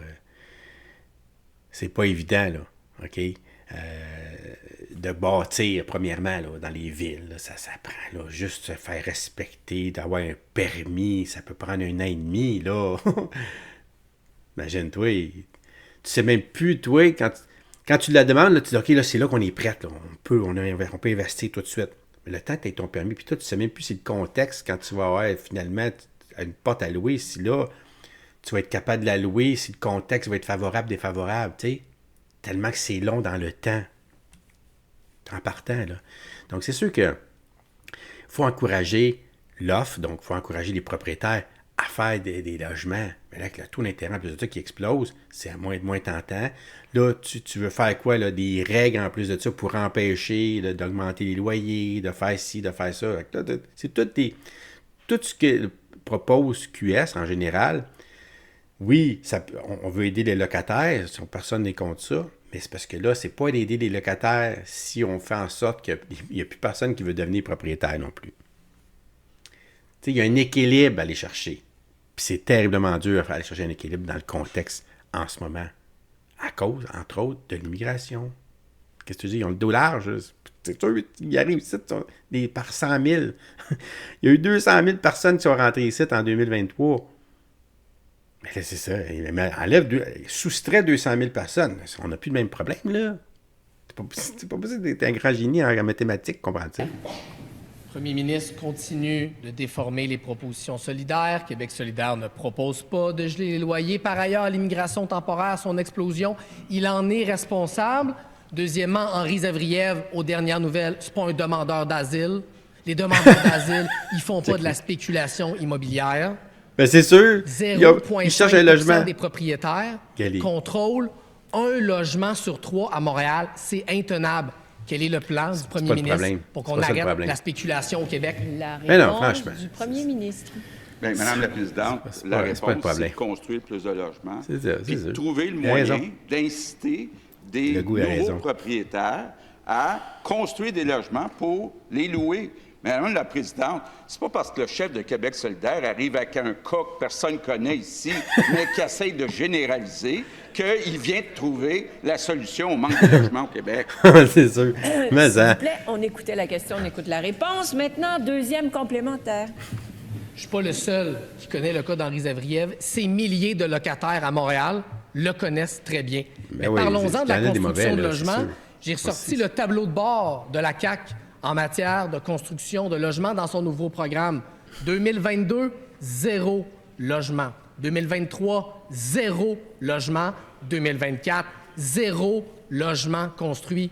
Comment le premier ministre peut-il justifier un bilan aussi mince? Qu'est-ce qu'il va faire pour arrêter la spéculation? La réponse du premier ministre.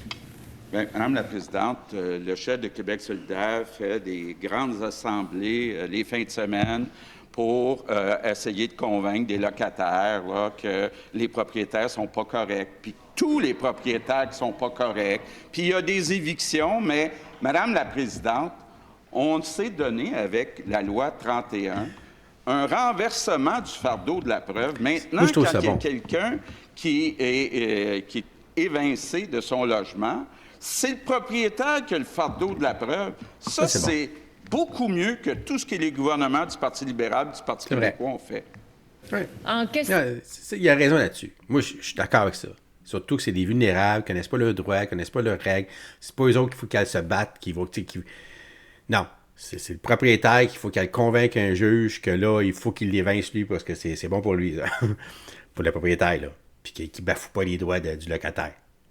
Fait que là, le juge va regarder ça, tu sais. Fait que là, t'as un simple d'esprit là, qui est là, qui ne sait pas parler, il ne sait pas lire, il ne sait pas écrire. Puis il va être défendu par le juge, dans le fond. Fait que ça, c'est complètement différent, là. Ça change tout, là. J'avoue, c'est sûr. Mais ça ne règle pas le problème tout de suite maintenant, là. On s'entend.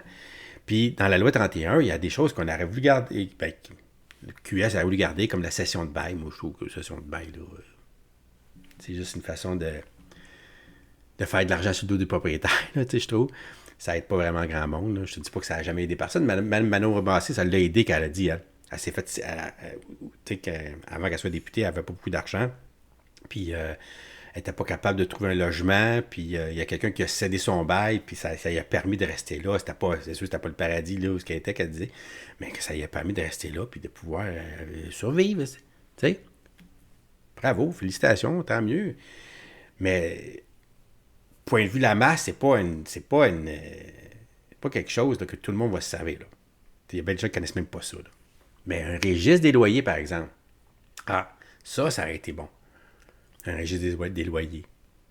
Tu sais, je comprends qu'encore là, pour le propriétaire, lui, s'il veut doubler son loyer, tu sais, c'est pas qu'un registre des loyers va être capable de le faire. Tu sais, c'est sûr. Mais là, c'est là que l'équité rentre en ligne de compte aussi. C'est que oui, tu as le droit de l'augmenter ton loyer. Là, même s'il y a un registre des loyers, si moi je mets de l'argent dans le loyer ici, parce que là, je le retape et tout, ben, j'ai le droit de l'augmenter là aussi. Tu sais, mais si je fais rien, là, tu le dois l'augmenter jusqu'à 10% à peu près. Là.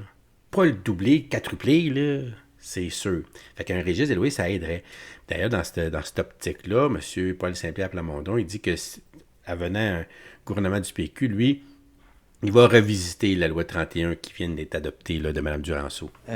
Oui, c'est difficile à suivre parce qu'il y a eu plusieurs occasions de mieux protéger les locataires, notamment sur la question de la cession de bail. On n'a pas senti de volonté. C'est pour ça que j'ai déclaré il y a une semaine ou deux que le Parti québécois va complètement revisiter l'encadrement législatif une fois au gouvernement. Notre engagement, c'est de refaire la loi en fonction de ce qu'on constatera comme iniquité. Puis dans l'intervalle, oui, on va collaborer avec toute initiative qui vise à mieux protéger les locataires. Ouais, tu sais, il a dit aussi, hein, on va voir aussi ce que ça va donner. Là. On va avoir le temps de venir voir si les iniquités que cette loi-là va apporter, puis les bons coups aussi que la loi va apporter, parce que comme je te dis, là, il y a des bonnes affaires dans cette loi-là. Je te dis pas que c'est parfait, là, mais il y a des bonnes affaires dans cette loi-là. Il faut être capable de le dire. Là. Les autres, moi, je suis capable de te le dire. Là. Mais on dirait que les oppositions ne sont pas capables d'arriver à cette conclusion-là. Mais lui, il dit quand même, on va regarder ça, puis on va la revisiter complètement. Bon. Tu peux améliorer les choses. Tout est perfectible, là, de toute façon. Tu sais, la politique, il n'y a rien d'immuable. C'est toujours en train d'évoluer. Les lois sont toujours en train d'évoluer. Ça vient avec la société. C'est pour ça que c'est jamais fini, puis ça sera jamais fini. Puis il faut toujours rester à l'aguet, parce qu'il n'y a rien d'acquis. On peut penser, nos droits et libertés, que c'est acquis, c'était nous autres. Mais non, tu as vu, là, ça peut être mis à mal complètement, totalement, là. Mazan. Gabriel Nadeau-Dubois demande à Legault d'aider les aînés contre les évictions des personnes âgées. Hein? Les personnes âgées, c'est ta grand-mère, ton grand-père, ton père, ta mère, là, qui vivent ça. On peut-tu les aider? Il va revenir avec la loi 31 que là, ça va les aider, là, je comprends, là. Mais la loi, mettons, lui, il veut, dans le fond, bonifier la loi de David, hein? La loi 198, pour être précis. Donc, il voudrait qu'à la place, que ça soit 70 ans, puis que 10 ans que tu restes là pour qu'on ne puisse pas t'évincer, que ça tombe à 65 ans, puis ça fait 5 ans que tu restes là, pour pas qu'on puisse t'évincer, par exemple. Puis qu'on augmente aussi le seuil de pauvreté que ça prend pour qu'on puisse pas t'évincer. Je pense que c'est comme 22 000 24 000 $ par année. Je sais pas comment tu fais pourrir. Là, on voudrait monter ça à 44 45 000. Tu sais? Bon. Fait que là, il avait dit non. Puis là, ça se peut qu'ils regardent ça. Il n'a pas dit qu'ils vont le faire, là. Mais il demande à M. Legault comme si il essaye de le flatter sans le sens du poil un peu. Ça, c'est quasiment cocasse. Merci, Mme la Présidente. On dit souvent qu'on juge une société à la manière dont elle traite ses aînés. Je suis certain que le premier ministre est d'accord avec moi et j'ai même aucun problème à reconnaître qu'il a posé des gestes depuis qu'il est premier ministre pour aider les aînés du Québec. Bravo, Kitty. Bravo. En 2016, tous les partis avaient travaillé ensemble pour protéger les aînés du Québec contre les spéculateurs qui veulent les mettre à la rue pour faire plus d'argent plus vite. C'était la loi Françoise David. 8 ans plus tard, la situation s'est détériorée. Il y a des dizaines de milliers d'aînés qui, chaque année, sont menacés d'éviction. Ce matin, dans la presse, Françoise David joint sa voix à 2 ex-ministres du Parti québécois et à une ancienne députée libérale pour lancer un appel à tous les députés en cette Chambre, tous partis confondus. Il y a urgence. Travaillez ensemble, mettez la partisanerie de côté, renforcez la loi. Demain, le Parlement va avoir l'occasion de répondre à cet appel. Comme en 2016, le Parti libéral et le Parti québécois ont accepté de répondre présent. Au milieu de la pire crise du logement en 40 ans, est-ce que le premier ministre est ouvert à discuter avec les autres partis pour mieux protéger les locataires aînés au Québec? La réponse du premier ministre. Oui, Madame la Présidente, je suis absolument d'accord avec ce qu'elle vient de dire dans la première partie de son intervention. Le chef de Québec solidaire, on juge une société à la façon dont on traite nos aînés. Bien, Madame la Présidente, rappelons-nous les maisons des aînés. On a des partis d'opposition qui nous ont dit « ça coûte trop cher, c'est trop beau, vos maisons des aînés ». Ça, c'est incroyable. 3 partis qui ont dit ça. Madame la Présidente, lors de la dernière campagne électorale, on s'est engagé à donner 2 000 $ de crédit d'impôt remboursable aux personnes de 70 ans et plus qui ont un faible revenu. Encore une fois, les 3 partis d'opposition étaient contre ça. Madame la Présidente, parlons de logement. On a, avec la loi 31, changé le fardeau de la preuve. Avant, quand il y avait une éviction, c'est le locataire qui avait le fardeau de la preuve. Maintenant, c'est le propriétaire qui a le fardeau de la preuve devant le tribunal. Donc, Madame la Présidente, le vrai problème du logement, c'est qu'il manque de logements par rapport à la forte demande, entre autres à cause des immigrants temporaires qui ont augmenté de plus de 230 000 depuis 2 ans. Québec solidaire refuse de voir ce problème, puis pense encore que c'est en mettant plus de contraintes aux propriétaires qu'on va régler le problème. On n'est pas d'accord avec cette approche-là. Première complémentaire. Le premier ministre parle des maisons des aînés. Ce que souhaitent avant tout les aînés au Québec, c'est pouvoir vieillir dans la dignité puis de manière paisible dans leur maison. Puis la crise du logement, chaque année, menace de mettre des dizaines de milliers d'aînés à la rue parce que les spéculateurs veulent les jeter à l'extérieur de leur maison. On ne devrait pas traiter nos aînés comme ça au Québec. Je tends la main au premier ministre. Veut-il travailler avec nous pour protéger les locataires aînés du Québec? La réponse du premier ministre. Bien, Madame la Présidente, encore une fois, je suis d'accord avec la première partie de ce que dit Québec, le chef de Québec solidaire. Idéalement, nos aînés veulent rester à la maison. C'est pour ça qu'on a investi massivement. Je sais que pour Québec solidaire, l'argent pousse dans les arbres, mais Madame la Présidente, quand on est arrivé, le budget, c'était 1,5 milliard par année. Maintenant, c'est 2,9 milliards, Madame la Présidente. Jamais on n'a vu une augmentation aussi grande du soutien à domicile. Donc, comment Québec solidaire peut-il banaliser cette augmentation du soutien à domicile? Deuxième complémentaire. Je ne banalise rien, Madame la Présidente, mais pour recevoir des soins à domicile, il faut avoir un domicile. C'est ce que je propose au Premier ministre, qu'on travaille ensemble pour s'assurer que les aînés du Québec ne soient pas évincés de leur domicile. Tous les députés ici ont des cas dans leur circonscription, je le sais, d'aînés menacés d'éviction, puis ça nous brise le cœur parce qu'on ne voudrait pas que ça arrive ni à nos parents, ni à nos grands-parents. Est-ce que le Premier ministre accepte de travailler avec nous pour protéger les locataires aînés du Québec? La réponse du Premier ministre. Bien, Madame la Présidente, Québec solidaire semble dire que le problème du logement, c'est seulement un problème d'éviction. Le problème du logement, Madame la Présidente, puis c'est pas seulement à Montréal, c'est partout, c'est qu'il manque de logement. Le ministre des Finances a investi 6,3 milliards de dollars. On est en train actuellement de former plus de gens en construction rapidement pour pouvoir construire ces logements. C'est ça, les vraies solutions. C'est sûr, c'est vrai pareil, tu sais. T'as beau mettre des placeurs partout, là, c'est vraiment l'offre, tu sais. Une personne âgée qui doit quitter son logement, s'il y en a d'autres logements, elle va se trouver un autre logement. C'est tout, là. Pas plus compliqué que ça, là. Tu sais, fait que c'est pas vrai que l'éviction, c'est le problème. T'sais, oui, c'est un problème, dans le sens que c'est une conséquence de ce qu'on vit. T'sais, le fait qu'il manque de logement, toi, tu es une personne âgée, ça fait 20 ans que tu restes là. Tu sais, je sais pas moi, t'as pas 70 ans, t'es pas protégé, t'as 69 ans, ça fait 15 ans que tu restes là, tu payes pas cher, parce que, tu sais, il me veut pas...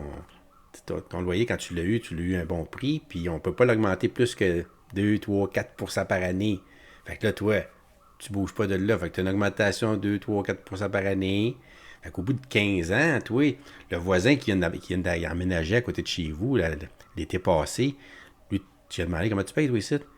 Il paye, tu sais, 600-700$ de plus que toi. C'est le même logement, là.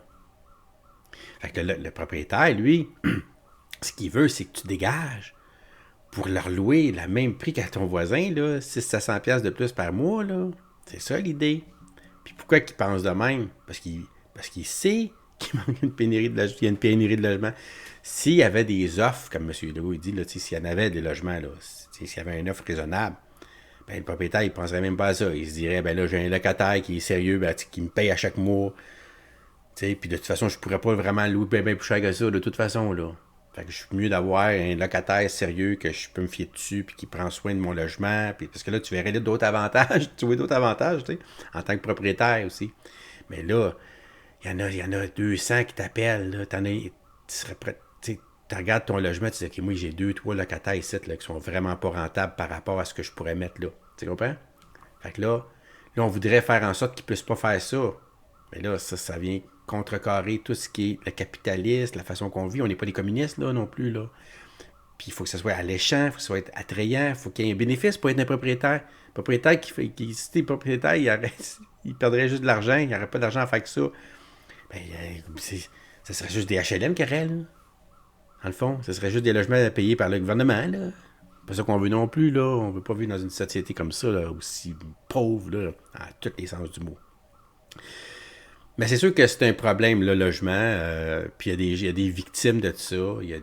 C'est sûr qu'il y a des sales propriétaires qui profitent de la misère humaine, qui n'ont pas de cœur. Puis c'est sûr que ça existe, là. Mais il ne faut pas prendre un cas comme les petites filles de Granby, là. C'est un cas, puis après faire une loi là, qui va venir impacter toutes les familles du Québec par la suite, là. C'est le même principe. Ils prennent un cas, là, puis après ça, ils vont venir mettre à mal tout l'immobilier au Québec. C'est pas ça qu'on veut non plus. Pas du tout. Ah, le son du système de ton voisin. Ah ouais, tu l'entends, hein, le système du voisin, Martin? Ah, désolé, je m'excuse, je sais pas quoi faire. Je sais pas quoi faire, mais c'est périodique, là, je le sais. Il me reste 2 sujets à te parler.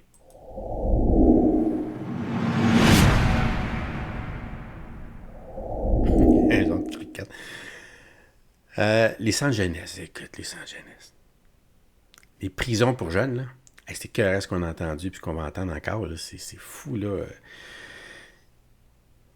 Sûrement, si tu n'as pas vu mon live de la semaine passée, je te dis, va le voir aussi. Puis j'ai fait des extraits là-dessus aussi. Là. Centre jeunesse, tape jeunesse sur l'actualité politique du Québec, puis tu vas voir les derniers extraits que j'ai faits. Mais là, tu as Mme Labrie, c'est ça qu'on a vu tantôt, à l'Assemblée nationale, qui avec M. Carman, qui parle à M. Carman, là, puis il parle de la mutinerie qu'il y a eu au Centre jeunesse de Val-David. 4 jeunes, là, imagine-toi, là, qui ont pris le contrôle d'une unité, là. Imagine-toi. Comme on voit ça dans les prisons, dans les pays de bananes, là, des fois, là, ils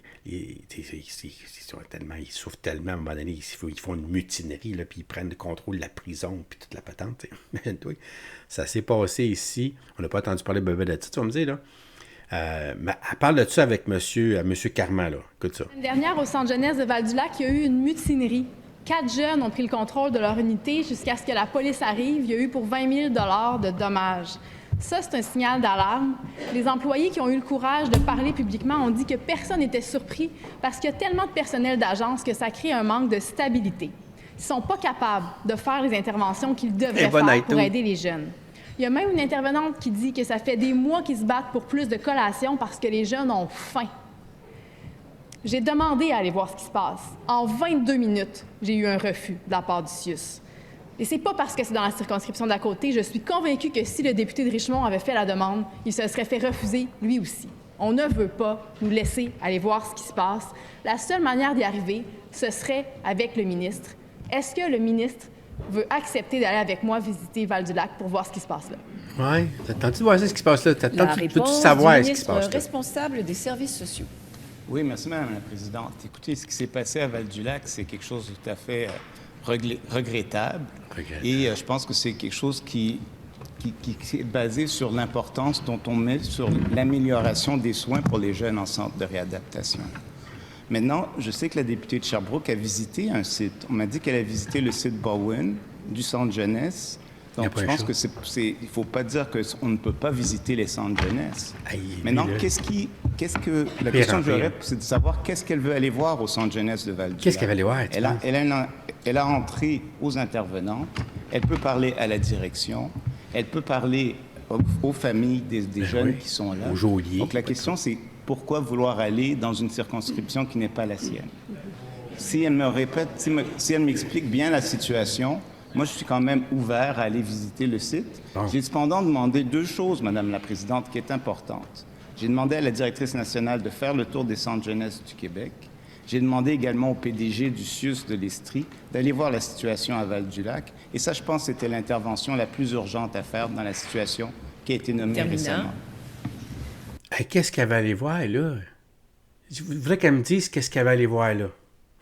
Première complémentaire. Tu veux savoir si on échappe des jeunes? Oui. On le nomme à nos chefs de service, d'ailleurs, clair comme ça. Ils connaissent notre réalité, ils y sont sensibles, on a leur appui. Mais ils sont pris entre l'arbre et l'écorce. Et que font la direction et le gouvernement? Rien. Ils sont complètement déconnectés de la réalité d'un centre jeunesse. Ça, c'est les mots d'une intervenante de Val-du-Lac. Et moi, je refuse qu'on soit déconnecté à ce point-là. C'est le point de service pour les jeunes de ma circonscription. Bowen aussi, c'était dans une autre circonscription. Puis il n'y avait pas un jeune là quand je suis allée, c'était même pas aménagé encore. Je veux aller voir ce qui se passe à Val-du-Lac. Je veux que le ministre vienne avec moi parce que lui aussi doit voir ça. La réponse du ministre. Hey, pourquoi elle n'est pas dans sa circonscription? Elle, là, tu sais, les centres jeunesse, il n'y en a pas tous les coins de rue, là. J'espère. OK? Mais elle est à 7 km de sa circonscription. Fait que tous les jeunes qui ont des problèmes, c'est là qu'ils vont. Il y en a, tu sais. Fait que si elle veut visiter le centre jeunesse qui est pas dans sa circonscription, mais qui touche sa circonscription, c'est celle-là, Val-David. Imagine-toi. Puis c'était une intervenante qu'elle disait, là, comme quoi que on échappe des jeunes, puis que le gouvernement ne fait rien, puis qu'il est déconnecté, puis tout, puis l'autre, lui, il est déconnecté. Hey, écoute, il est déconnecté. Pointé du doigt, hein, Présidente. La question, là, c'est s'il y a une question de confidentialité. Est-ce que se cache en arrière que la députée veut parler aux jeunes? Ben oui. Est-ce que c'est ça la question? Est-ce qu'elle veut parler aux jeunes? Oui. Est-ce que les parents veulent qu'elle parle à leurs jeunes, Madame la Présidente? Ben, c'est sûr. C'est une question à se poser, là. Le but, c'est... Imagine-toi. Ben, le jeune, il voudrait pas qu'un député vienne là pour voir qu'il écoute ses doléances, puis s'il vous plaît, détachez-moi au secours, tu sais. Tu sais, un jeune ne voudrait pas avoir quelqu'un comme ça qui pourrait l'aider, là. Franchement, là, réfléchis, là. Tu sais. Puis la confidentialité.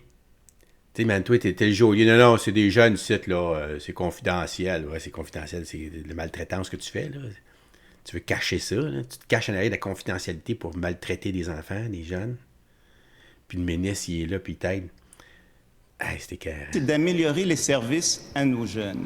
On est en train de former les éducatrices en centre jeunesse. Depuis 2015, la formation avait été cessée dans les centres jeunesse depuis la fusion des établissements. On a reparti ça l'an passé, Madame la Présidente. On est en train de former les éducateurs à l'impact de l'attachement pour diminuer les contentions, améliorer les pratiques en centre jeunesse. Diminuer les contentions. C'est ça la priorité, Madame la Présidente. Deuxième complémentaire. Les intervenants, les parents des jeunes qui sont là m'écrivent en ce moment pour me dire de continuer de pousser pour aller voir. Je vais vous en lire un autre témoignage. Les jeunes, on les maintient en vie, mais sinon, on ne fait pas les interventions qu'il faudrait parce qu'on ne se sent pas baqué, le système est malade. Quand le système est malade, les intervenants partent, les jeunes, on les échappe. À Val-du-Lac, le système est tellement malade que la coordonnatrice des services, elle a démissionné dans les derniers jours. Est-ce que le ministre va avoir le courage de venir voir avec moi ce qui se passe là, puis oui, rencontrer des jeunes s'ils veulent nous parler, puis oui, rencontrer des intervenants s'ils veulent nous parler? Là, je comprends, mais hein? La réponse. Je comprends, oui. Tu sais, ce qu'elle veut dire, c'est qu'elle veut parler aux jeunes. Lui, il va dire, moi, je veux pas parler aux gens. Le ministre. Je pense que les intervenantes ont mis accès actuellement, Madame la Présidente. Puis parler aux jeunes, c'est pas nécessairement quelque chose qu'on doit faire. C'est pas quelque chose que moi-même je désire faire. On parle de jeunes qui sont en protection de la jeunesse. C'est écœurant d'entendre ça d'un ministre. Écoute, lui, là, on parle de jeunes qui sont sous la charge des intervenants, là. C'est le bon Dieu, ça, là, les intervenants, qu'on est en train de former pour qu'il y ait moins de contention, pour qu'ils soient capables d'être humains, de les apprendre à l'humanité, là. Puis tu viens de dire ça. Puis là, tu nous dis que on parle pas aux jeunes parce que là, ils sont chapeautés par des intervenants. Oui, ils ont cherché les malades, il est capoté. Pas les jeunes qu'on croise dans la rue, Madame la Présidente. Mais non, c'est sûr, c'est des jeunes. Il faut vraiment mettre les choses en perspective ici. Excuse-moi, là. Oui, exactement. C'est pas des jeunes dans la rue qu'on côtoie, là, qu'on voit et qu'on dit hey, excuse-moi. Là. Non, là. C'est des jeunes qui sont en institution. L'institution payée par nos taxes. Puis les députés qui sont là pour représenter la population. Puis tout le monde, là. Les enfants, les grands-mamans, tout le monde, là. OK? Puis là, ici, il y a un enjeu, là. Tu reçois des lettres au secours, venez-moi m'aider, là. M'aider. Hein? Puis là, toi, tu dis, OK, on va aller voir ce qui se passe là. Non, tu refuses ça. C'est confidentiel, c'est ça, là. Puis lui, il dit, comment ça, parler des jeunes, là, franchement? Si. Vraiment, là, il est déconnecté. L'intervenante, elle l'écrit, puis on l'entend, puis on le voit. Mais c'est fou, là, à quel point. Cependant, ce qui est important, là, c'est effectivement améliorer les conditions. On vient de le faire lors de la dernière convention. On va attendre que tout soit signé, mais effectivement, on va avoir des meilleures conditions d'emploi pour nos personnes en centre jeunesse.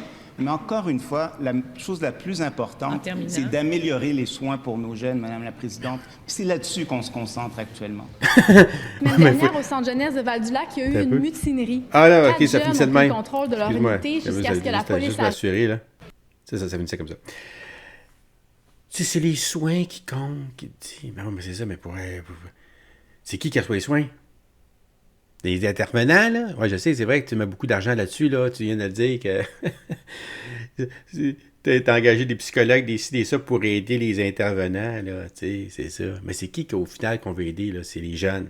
C'est eux autres qui reçoivent le service. Bon, ben. C'est à eux autres qu'on va demander s'ils ont un bon service. N'est-ce pas? C'est à eux autres qu'il faut le demander. C'est pas vrai qu'on leur parle pas. Faut pas leur parler, il faut pas parler à ça. Là. Les autres sont sous la tutelle d'intervenants là, incompétents qui essayent d'apprendre comment être un humain. Là. T'sais. Fait qu'on va pas voir les enfants, là. On va pas leur demander ça. Qu'est-ce que tu fais là?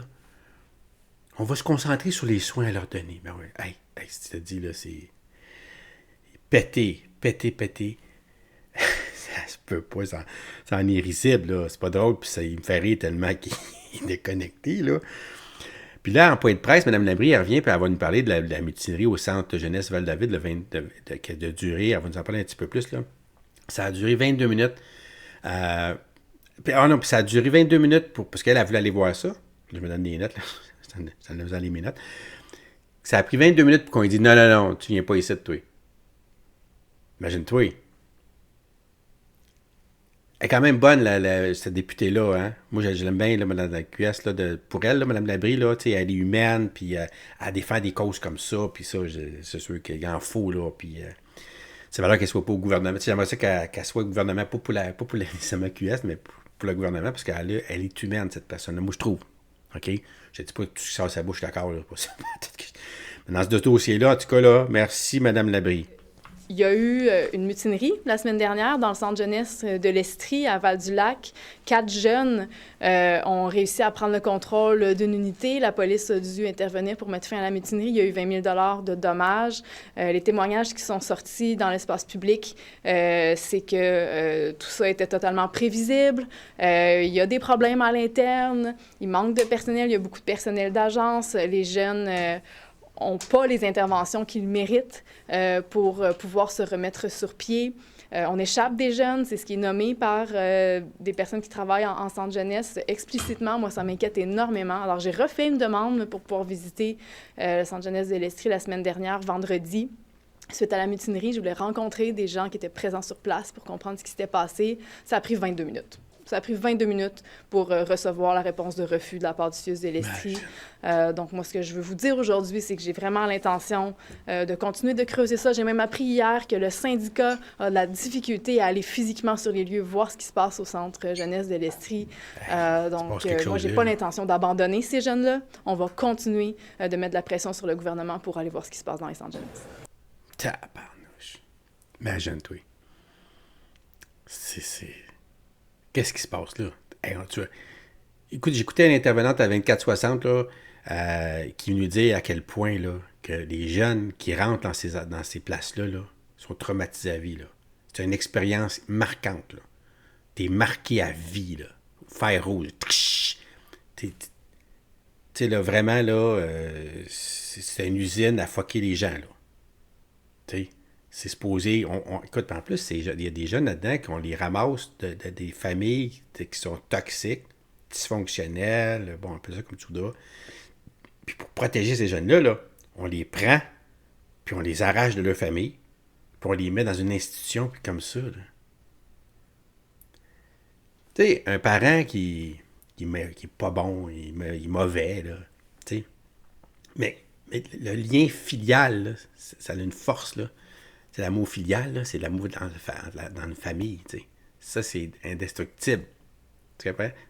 Ça a une valeur, là, que dans notre société, on reconnaît pas. On reconnaît pas du tout. Tu sais? T'es mieux d'être dans une famille comme ça, qui est dysfonctionnelle, mais qui a de l'amour au final, que dans une institution où que, là, c'est des intervenants qui travaillent, puis eux autres, là, t'es rien pour eux autres, là. Puis si tu t'écœures, tu fais chier, là, on va t'enfermer, on va te contention, puis toute la patente, là, c'est inhumain. C'est inhumain en 2024 de penser qu'on vit ça. Puis parle-moi pas de manque de main-d'œuvre. Manque de main-d'œuvre, laisse-le dans sa famille. C'est tout. T'en vas pas le mettre dans une place comme ça, là. C'est décourageant. Puis là, elle, vendredi, je crois, elle est venue, elle a dit qu'elle ne va pas lâcher ça, là. OK? Elle ne va pas lâcher le morceau. Elle va faire des demandes. Elle va faire des demandes là, pour aller visiter ça. Puis ils veulent faire un projet de loi. C'est ça, je te disais d'aller voir ça la semaine passée. Je t'ai fait des vidéos là-dessus. M. Clich-Rivard, là, qui a un projet de loi pour faire en sorte qu'on ne peut pas refuser à un député de pouvoir aller voir un centre jeunesse, une prison. N'importe quoi, là. Pour une question de confidentialité, non. Non, merci. OK? Ça prend de la protection, ça prend des gens qui sont pas, justement, des intervenants, qui ont tout à cacher. Quelqu'un d'extérieur qui arriverait là, qui a un œil là, bienveillant, puis qui voit pour l'enfant, puis elle partira à pleurer, elle rendrait là-dedans, là. C'est sûr. Mais au moins, elle ne lâchera pas le morceau qu'elle nous dit. Ce matin, à la période des questions, j'ai interpellé Lionel Carman pour l'inviter à venir avec moi voir ce qui se passe dans un centre jeunesse en Estrie à Val-du-Lac, où il y a eu une mutinerie dans les derniers jours.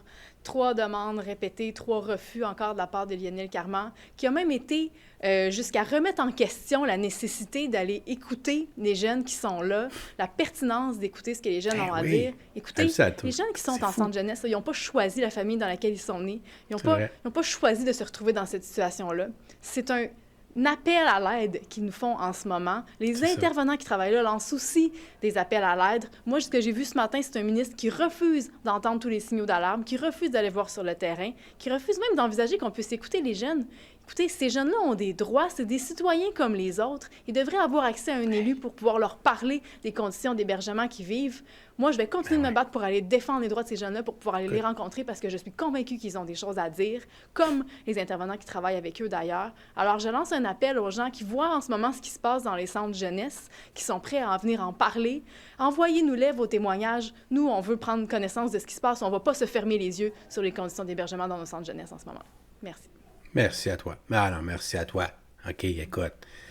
Merci de prendre ce dossier-là en main, puis d'aller jusqu'au bout, surtout, puis d'en parler. Puis écoute, c'est sûr que tu as mon appui, puis tu as l'appui, c'est sûr, de toute la population. Il n'y a pas personne qui va dire non, là, laisse faire les enfants, là. Laisse faire les intervenants faire, là. Puis c'est confidentiel ce qui se passe ici, là. Ouais. Non, c'est loin d'être confidentiel ce qui se passe ici. On veut le savoir. Il faut que tout le monde le sache, OK? On ne veut pas avoir les noms de la personne, des petits garçons, de la petite fille là, qui est maltraitée. Là. On veut savoir qu'il y a une petite fille ou un petit garçon qui est maltraité. Puis c'est quoi, comment qu'on le maltraite, puis c'est quoi les solutions, puis ceux qui le maltraitent, il faut qu'ils soient punis. Puis tu comprends, là? C'est clair, là? On ne peut pas accepter ça. Puis M. Carman, là, réveillez-vous, là. C'est le temps, là. Franchement, là. C'est des enfants, là. Je comprends, vous voulez protéger votre système, là, puis les intervenants, là, mais c'est tout ce système-là, tous les intervenants, tout l'argent qu'on met là-dedans, là, ça a un seul but, c'est pour le jeune. C'est le jeune. C'est lui le centre du noyau, là. Fait que lui, c'est ça qui est le plus important, là. On veut savoir ce qu'il a à dire, là. On veut savoir ce qu'il pense. On veut savoir comment est-ce qu'on peut l'aider aussi. Peut-être qu'il peut t'aider à l'aider. Tu veux dire? Comme si on sait tout, on connaît tout, on sait ce que tu as besoin, là. Un cocombe dans le cul, puis on t'attache, la contention, puis c'est ça que tu as besoin, là. Nous autres, ce qu'on a besoin, c'est plus t'entendre crier, là. C'est sûr que les jeunes qui vont là, ils sont fuckés, là, mais ils ne sortiront pas de là plus brillants, là. Ils sortiront, ça va être là, ils vont sortir de là encore plus fuckés. Parce que là, tu vas être fait, en plus de te faire maltraiter par tes parents, que tu aimes encore pareil. Parce que les enfants qui se font maltraiter par leurs parents, ils les aiment, en plus. Tandis que là, tu t'en vas te faire maltraiter dans une institution par des étrangers, là. Puis c'est le gouvernement, là. Hey, tu sors de là, tu peux les haïr à vie, là. Ça peut être, à cause de ça, quelque chose d'aussi marquant dans une vie d'un enfant, c'est peut faire en sorte que ce citoyen-là, ça va être un mauvais citoyen le restant de ses jours, là, après, là. Lui, c'est fini, là. Les institutions, là, il a peur de ça comme la peste, là. Tu sais, il veut pas pantoute embarquer dans le système, là, c'est sûr, il veut juste en débarquer, tu sais. Ça crée ça. En tout cas, je trouve ça effrayant comme sujet. Certainement, je vais suivre ça, je vais voir ce qu'elle va faire. On va voir là, les développements, là. Jamais je créerais que M. Carman, il va tenir ça, puis que ça va rester comme ça, là. De toute façon, il est assez faible en plus, là. Il est faible dans tous les sens du mot.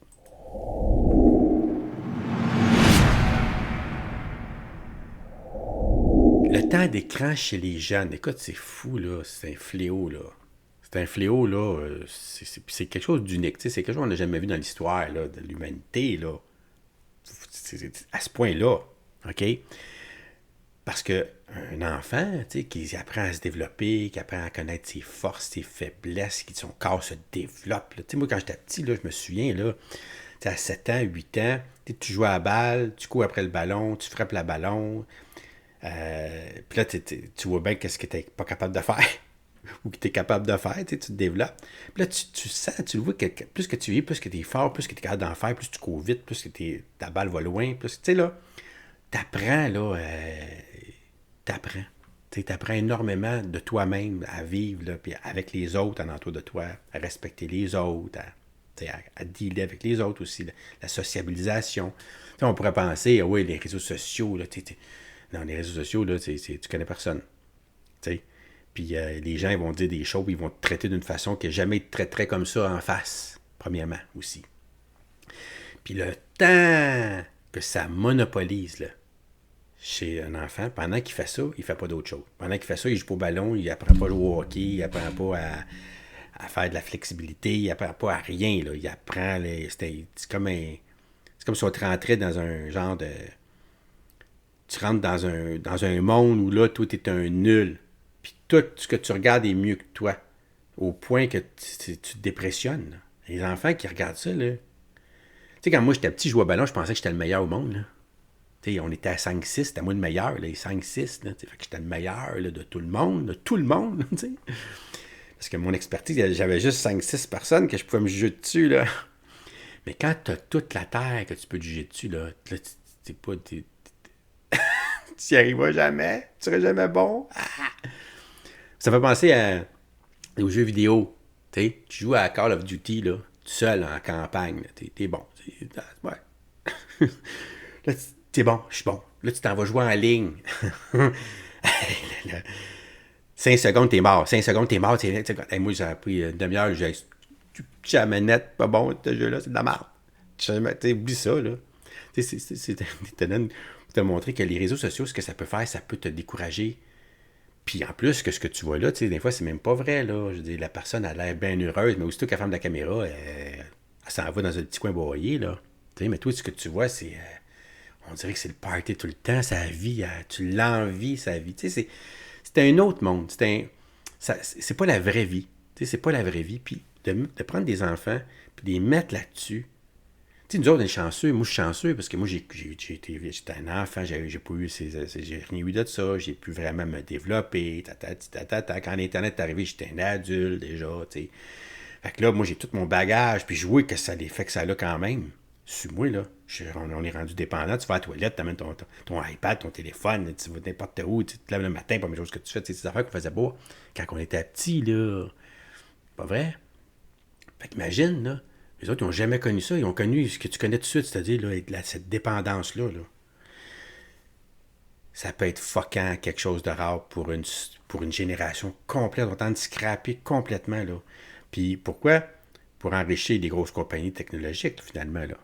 Qui va t'amener directement dans le trou là-bas, puis avec cet écoute tellement puissant là, qu'on va te faire penser tout ce qu'on veut que tu penses, on va te faire acheter tout ce qu'on veut que tu achètes, on va te faire aimer tout ce qu'on veut que tu aimes, tu deviens vraiment là, de la matière qu'on manipule. C'est ça. Puis, Paul Saint-Pierre Plamondon, il dit qu'il y a une urgence d'agir avec l'exposition des jeunes aux réseaux sociaux. Il donne l'exemple de l'Ontario, qui les autres y a agi, parce que là, il a fait de faire quelque chose, là, puis ça n'a pas marché. Surtout Roblox pour les types à toutes. Moi, j'ai des actions de Roblox. Mais c'est sûr, à Roblox, il y a 200 millions de joueurs là-dessus. Là. C'est cœur. En français, juste dire, hier, j'ai fait toute la motion du mercredi, la seule qu'on a, sur le temps d'écran chez les jeunes. Puis là, ce matin, l'Ontario, des commissions scolaires, des conseils scolaires de l'Ontario poursuivent Meta, Snapchat et TikTok exactement pour les raisons que j'ai nommé hier en Chambre. Donc, je veux juste dire qu'aujourd'hui, c'est le vote sur une motion qui est précise et qui dit au ministre Carman, je comprends que vous avez fait là, une planification 2019-2022, là, mais la réalité, c'est que le temps d'écran augmente et est à des années-lumière de ce que la santé publique recommande, avec des conséquences catastrophiques sur la santé de nos jeunes. Dans quel cas, on demande un plan puis des mesures concrètes applicables à la rentrée scolaire en septembre prochain. Pas des études puis des mesures qui peut-être donneront des résultats dans 10 ans. Des cobayes, ces enfants-là, en ce moment. Le vote aura lieu aujourd'hui, donc c'est en lien avec l'actualité et je pense que c'est important. Pardon? Est-ce que le gouvernement du Québec devrait emboîter le pas puis aussi poursuivre... Mais moi, je pense qu'on devrait aller là. Ça me fait drôlement penser aux premières poursuites contre les compagnies de tabac, quand on s'est réveillé sur le fait que c'était une habituation par la nicotine qui entraînait la mort des gens. Là, on a un produit très, très addictif qui cible les jeunes qu'on devrait protéger par la loi parce qu'ils ne sont pas majeurs et qui entraîne des problèmes de santé mentale, de santé physique, d'anxiété et des problèmes de démocratie hyper graves dans nos sociétés. Donc oui, on devrait envisager de poursuivre, puis on devrait envisager surtout de bouger dans nos écoles puis dans nos politiques publiques le plus rapidement possible parce que là, les études s'accumulent, il n'y a plus de doute. Donc, il n'y a plus d'excuses pour être dans l'attentisme comme on le voit depuis quelques années au Québec. Oui, c'est ça. On attend quoi pour agir? Là? Tu vois que c'est toxique. Là. C'est vraiment néfaste. Néfaste. Là. Il y a des études. Là. À un moment donné, là, nos jeunes, c'est des cobayes. Là.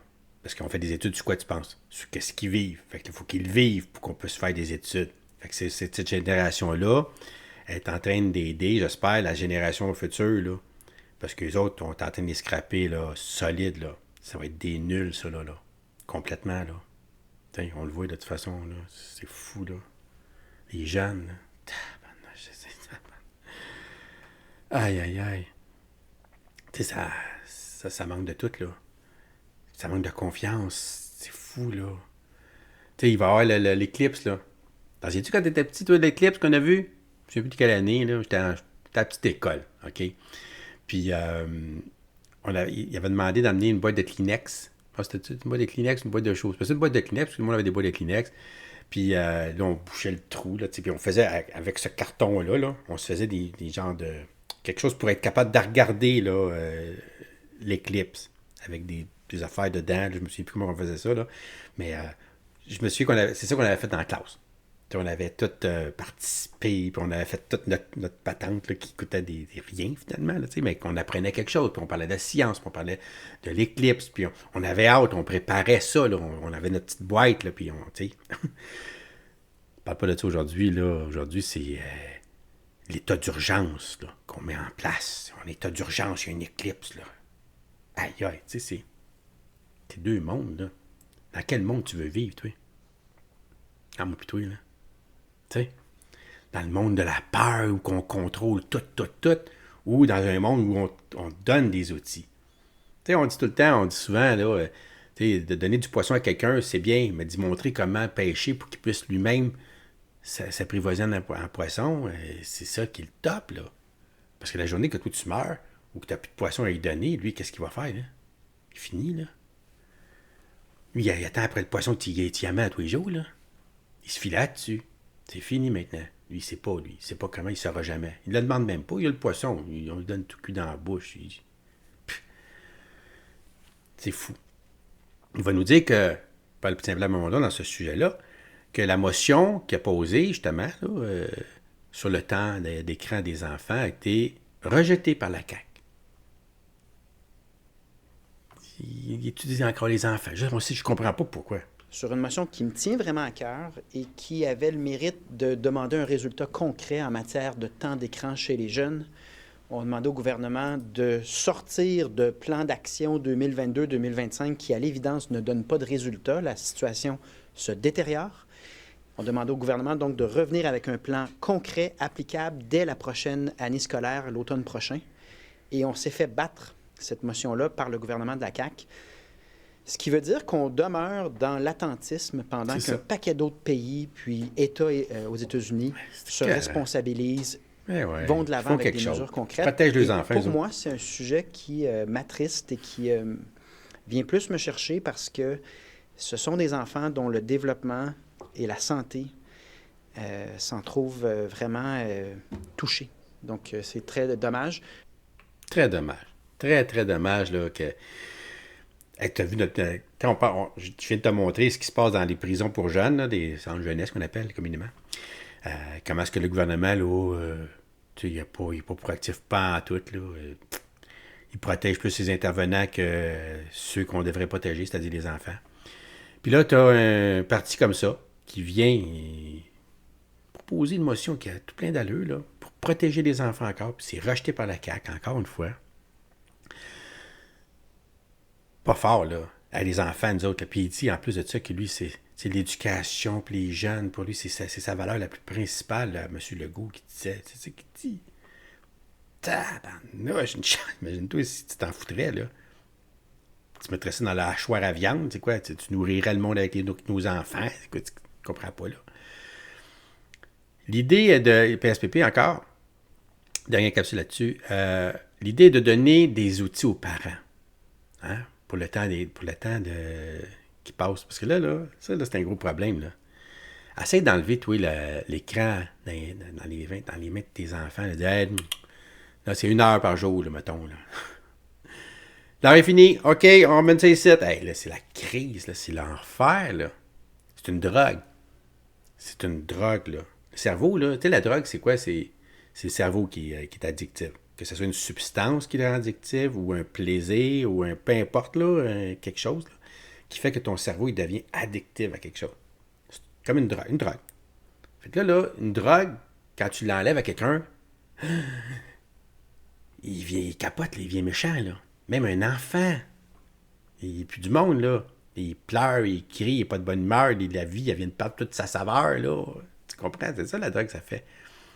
Tu sais, quand tu te piques, là, tu vois les étoiles, mais quand elle tombe sur terre, là, la vie est drabe, tout est beige, là. Parce que la drogue, ça t'a amené à un niveau que, là, la réalité, elle est beige, là. C'est plus bon, là, tu veux plus vivre là, là. Tu veux être dans ce monde-là irréel, tu sais. Mais la technologie, c'est tellement addictif. Tu sais, les images, là, ça bouge, ça bouge tout le temps. Tu sais, tu joues à un jeu, tu as une récompense immédiatement, là, dans le prochain tableau. Tu passes au prochain tableau. En 2 tableaux, tu as toujours des récompenses, puis tout ce que tu voudras. C'est delicious, marvelous, puis tout ce que tu voudras, là. Puis ça, là, écoute, qu'est-ce que je te dis? C'est une addiction totale. Comment est-ce qu'on fait? Tu sais, les parents, là, ça se pogne avec les enfants, puis là, à un moment donné, tu as travaillé toute la journée. Puis ton enfant, quand il a ça dans les mains, là, tu ne l'entends plus, là. Tu le vois même plus, il n'existe plus. Lui-même, il n'existe plus, là. Il est comme ça, là. Tu sais, il est comme dans un monde, là. C'est comme, tu verrais, il est comme dans une bulle, là. Puis il ne bouge plus de là. Tout est beau. Tout est parfait. Fait que là, toi, en tant que parent, là, c'est soit ça ou je me pogne avec, là, pour y enlever ça de des mains, là. Aïe, aïe. Fait que si l'école, tout le monde s'y mettait, tu sais, t'aurais pas l'air juste du dernier mohican, là, qui c'est toi le méchant, là, qui veut y enlever son plaisir, là. Tu comprends? Parce que, tu sais, il va à l'école, il va n'importe où, il n'y a pas de problème. Il dit quand il va à la maison, là, que sa mère, son père, il pique avec ça, là, tu sais. Là, les parents sont faits à l'os. C'est difficile. Puis il y a des parents qui ne comprennent pas aussi le mal que ça fait, que son enfant, il fait, là, ça y fait. Tu sais, pour son futur, tout de suite, immédiatement, pour sa santé mentale, physique, intellectuelle, tout ce que ça y fait du mal tout de suite, mais à quel point que ça va, les études démontrent à quel point que c'est néfaste pour la personne, pour son développement, là. Puis, tu sais, tous les parents adorent leurs enfants, là. Si on était conscient, tu sais, en tant que parent, que ce que là, il fait, c'est pas bon, tu sais, s'il mange du cyanure, il va tomber malade, t'es sûr que tu vas pas lui donner ça, là, pas vrai? C'est le même principe, c'est. Fait que c'est ça qui parle, c'est de donner des outils aux parents. Sur le temps d'écran, en même temps, si on se fait l'avocat du diable, il y a aussi un enjeu de responsabilité parentale bien sûr là-dedans. Mais ce qu'on dit, justement, c'est que le minimum que l'État peut faire, parce que l'État ne peut pas se substituer à chaque parent, c'est aux parents d'exercer son libre arbitre, mais de donner les outils à ces parents-là. Commencer premièrement par l'information, c'est-à-dire que je pense qu'une bonne proportion de parents au Québec ne sont pas conscients de l'ampleur des dégâts liés aux écrans. Puis ensuite, parce que je le vis, limiter le temps d'écran, là, ça se transforme parfois en véritable conflit familial. C'est sûr. Et les parents, à juste titre, se sentent un peu désemparés par rapport à des technologies qui sont faites pour créer une dépendance. Dans quel cas, oui, on peut donner aux parents des outils, à même les experts, là, puis ce qui a fonctionné un peu partout dans le monde. On voit plusieurs États mettre de l'avant des mesures, et dans ce que le Parti québécois également a suggéré à plusieurs reprises, minimalement quand c'est l'État, là. Donc quand ce sont des garderies, peu importe la catégorie de garderie, l'école primaire, je l'ai vécu avec ma fille, je l'ai mentionné, les pauses à l'école secondaire, c'est grâce au Parti québécois qu'on a retiré le cellulaire des classes, mais c'est un geste minime par rapport à l'ampleur du problème dans le système d'éducation qui est de la responsabilité de l'État québécois.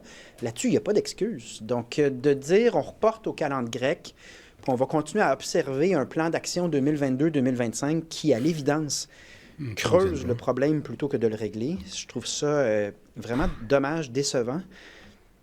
On va revenir d'une autre manière sur ce sujet-là jusqu'à temps qu'on ait un résultat, mais je ne comprends pas la décision du gouvernement parce que c'est plus un sujet transpartisan propice normalement à une collaboration puis des résultats rapides. Ouais. Oui, c'est un fléau, tout à fait, là. La télé, je suis d'accord. C'est un fléau total. On ne sait même pas comment réagir. Puis on n'est pas conscient aussi du mal que ça fait. On se dit, c'est pas grave en même temps. Moi, quand j'ai mis ça, les iPads, dans les mains de mes enfants, il y avait 12-13 ans, OK? J'étais content. Je ne veux pas qu'ils soient des nuls, moi, là. Je me disais, il faut qu'ils sachent comment ça fonctionne, la technologie, parce que c'est ça l'avenir, puis il faut que tu sois... C'est sûr que tu ne veux pas être un néophyte, là, quelqu'un qui a c'est quoi un ordinateur, là, c'est sûr, dans un monde qu'on vit, c'est important de maîtriser, de contrôler, de pouvoir là, naviguer. T'sais, on dit souvent, les jeunes sont nés avec ça, eux autres, la technologie, fait qu'il y a du bon là-dedans. Là, c'est quand ça devient le centre de ta vie que ça devient négatif. Puis, tu sais, j'étais pas conscient à ce moment-là, moi, qu'en mettant ça, à quel point que ça devenait addictif pour les enfants. Tu sais. Là, il a fallu que je mette des heures puis tout, mais là, comme il dit, se battre, là, c'est un fait, c'est vrai, là. C'est des conflits familiaux qui apparaissent, tu sais. Puis là, si t'es pas d'accord avec ta femme, ou tu sais, laisse-le faire, là, lui, ou tu sais, là, il faut qu'on se mette d'accord, puis tout. Mais tu sais, on n'a pas de données. Tu sais, si tout le monde savait, tout le monde était comme là, la cigarette, il n'y a pas personne qui va dire, ben non, rien, là, la cigarette, tu fumes toute ta vie, puis c'est bien beau, là, c'est de la bonne boucane. Non, quand j'étais petit, ma mère, c'est qu'elle me disait. Elle fumait la cigarette, puis moi, ça me donnait mal à la tête. Là. Elle fumait dans le char, tu sais. Là, arrête d'autres chiot, là, elle ouvrait la fenêtre. Tu ouvres la fenêtre, là. Ouais, ouvre la fenêtre, ça moi, j'étais pas capable, on s'en allait. T'as 3 minutes de chez grand-maman, attends qu'on arrive, tu fumerais plus tard, tu sais. Puis là, elle me disait, si ça serait pas bon pour la santé, là, il dirait, là, franchement, penses-tu qu'il vendrait ça? Elle me disait ça, ma mère, dans les années 70, là. OK? 80. Elle me disait ça, que si c'était pas bon, ben, on le saurait, là. Puis le gouvernement, il pense-tu qu'il mettrait ça en circulation si c'était pas bon? Franchement, Dominique, tu sais. C'est sûr que c'est pas bon. Moi, j'étais tout jeune, là, puis déjà là, moi, c'est pas parce que c'est le gouvernement qui le dit que je suis d'accord avec ça, là. Ça n'a pas d'allure. Tu sais, si le gros bon sens, là, si moi, là, ça passe pas dans mon fil de gros bon sens à moi, là, peu importe l'âge que j'avais, ça a toujours été comme ça. J'ai toujours été comme ça. Un peu rebelle, peut-être, je sais pas. Mais je disais à ma mère, non, c'est sûr, c'est pas bon. Ça se peut pas que ça soit bon. On ne l'a pas dit encore, puis c'est tout. On va l'apprendre un jour, c'est pas bon. C'est sûr, c'est pas bon, ça peut pas être bon. T'sais, pour moi, là, c'était sine qua non. T'sais. Puis on l'a-tu vu, après, il y a des études, là. Écoute, il n'y a rien qui a été plus étudié que le tabac, là. C'est vraiment néfaste, là, t'sais. Et que... Anyway. C'est ça qui est ça pour mon petit live ce soir. J'espère que tu as bien apprécié. Écoute, un dimanche de Pâques. Hein? J'étais là avec toi, au fil au poste. J'espère que tu l'apprécies. Moi, je suis content d'avoir été là avec toi. Je vais aller voir s'il reste du monde. First. Hey, je vais t'aider. Salut, Carole, Buzz, Real, Louis D. Super. Comment tu dis ça, Louis D? Le cellulaire doit être un gage de maturité. Tu en possèdes un quand tu as l'âge de travailler pour t'en payer un. Oui, parce que c'est sûr, je comprends ce que tu dis, parce que souvent, les parents ils donnent un cellulaire à leurs enfants parce que c'est pour la sécurité. La sécurité. Ah, je veux savoir s'il y a un problème, il peut m'appeler. Tu sais, là, c'est important, là, ça me sécurise. T'sais, en tant que parent, là, tu communiques ta peur à ton enfant. T'sais, quand tu lui dis ça, là, tu lui fais peur. Là. Dans le fond, là, hey, garde ton cellulaire proche de toi. Là. Puis là, je vais mettre une balise là, pour savoir où est ton téléphone tout le temps. Moi, je regarde mon téléphone, je sais où je suis tout le temps. Tout le temps. Moi, ça me rassure, moi, en tant que papa, maman, tu sais. Hey, fais-tu confiance, là. S'il vous plaît, là. Qui se pète la gueule, là, c'est pas grave, là. Il va apprendre, c'est en se pétant la gueule qu'on apprend des choses aussi. Qu'est-ce que je te dis? Pierre Bourassa, hey, salut Pierre, joyeux super, merci à toi aussi. Encore un bon live, Dominique, Martin, il me dit, ah, super. Hey, toi, peu importe l'âge, si tes parents font... si les parents font leur travail, c'est sûr, exactement. J'adore ton gros bon sens, Dominique. Je sais pas de qui tu tiens, lâche pas, merci. Merci. Là, ça va mieux, François, cette semaine, là. Tant mieux, je suis content. Écoute, je suis content d'être là. Merci d'avoir resté avec moi ce soir. CDS, tout ce qu'ils vendent pour la sécurité, c'est un piège. Carte de crédit, alcool, Marie-Jeanne cellulaire. C'est sûr que la sécurité, ça a le dos large, puis c'est l'avenir. Là. C'est notre avenir, là, c'est sûr. Là. C'est notre avenir pour nous contrôler. T'sais, je pense qu'ils ont compris que la peur, là, ça fait faire n'importe quoi à n'importe qui. Puis avec ça, on est capable de faire ce qu'on veut à la population. Puis là, ils ont fait un gros test avec nous autres, là. Puis ça a marché, là. Écoute, là, ils se préparent le prochain, là. Ah, puis je vais être en vie encore, je pense. Aito, merci Dom pour ton super live. Pascal, merci. Boss Dominique, joyeux sport. Grand merci, Stéphane. Super ABDQ, merci Dominique, joyeux sport. Merci à vous autres. Écoute, j'entends là, la lasagne. La lasagne m'attend. Ça va être bon, j'ai faim. Avec un pain qu'on s'est fait nous autres mêmes. On se fait des pains, nous autres.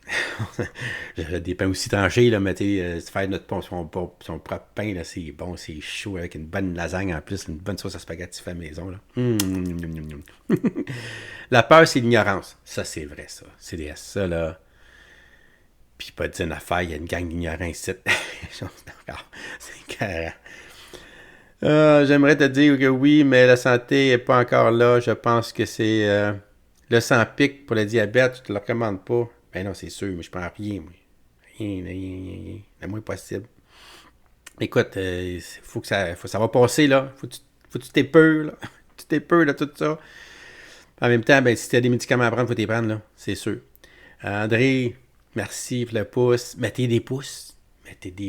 J'espère que pas trop de chocolat. Faudrait que je sois capable de m'en payer là, du chocolat. C'est pas le cas, là. D'ailleurs, je t'invite à partager, à commenter, à me faire des dons. Hein, si tu peux, là. Tu me payes un chocolat, c'est le temps. Par virement. Virement, là, c'est dans ton compte en banque. Ça peut pas être plus sécuritaire que ça. Là. C'est toi qui envoies de l'argent. T'sais. La carte de crédit, c'est la même chose. PayPal, c'est super sécuritaire. C'est ces trois façons-là, là, les plus sécuritaires que pas, pour que tu puisses me faire un don. C'est super facile. Fait que n'hésite pas, si tu es capable, dans la description de cette vidéo-là, tous les liens sont là pour me faire un don si tu peux. Si tu peux. La paresse mentale et physique est le fléau actuel.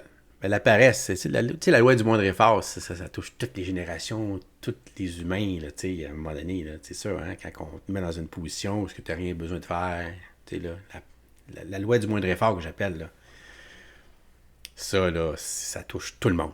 Tout le monde. T'sais.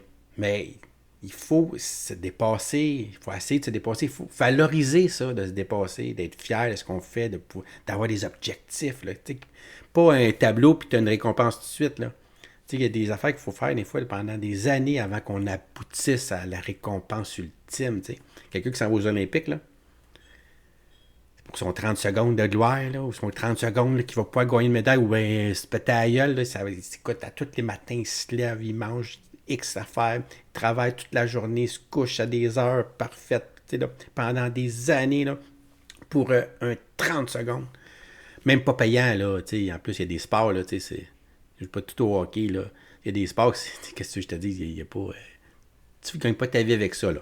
Mais toi, tu te performes. Puis, moi, je trouve ça super beau, là. Je te donne le sport, mais il y a les études aussi. Il y a tellement d'affaires qu'on peut se valoriser et devenir des super bons. Le sort journaliste joue cette semaine avec le cas Assange. Ah oui, ouais, on va voir ça. Je sais pas si je ne mettrais pas le sort des journalistes, là. Chocolat Saint-Pierre. Hey, merci. Chocolat Saint-Pierre, super. Merci beaucoup, Louis D. Merci beaucoup.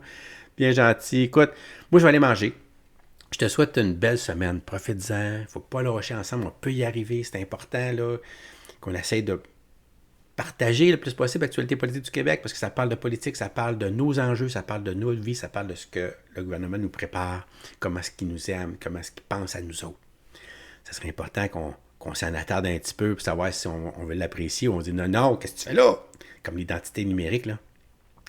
C'est tout pour nous autres qui fait ça, là, en plus, là. Est-ce qu'on veut ça? C'est pas en se bouchant les yeux, en se bouchant les oreilles qu'on va faire changer les choses. OK? C'est sûr. Puis ça prend la masse. Donc, moi, je fais ma petite papare, là, le plus je fais ce que je peux. Je vais continuer. C'est Actualité politique du Québec avec Dominique Jasmin. Pour un autre son de cloche. À bientôt, j'espère. Joyeux sport encore.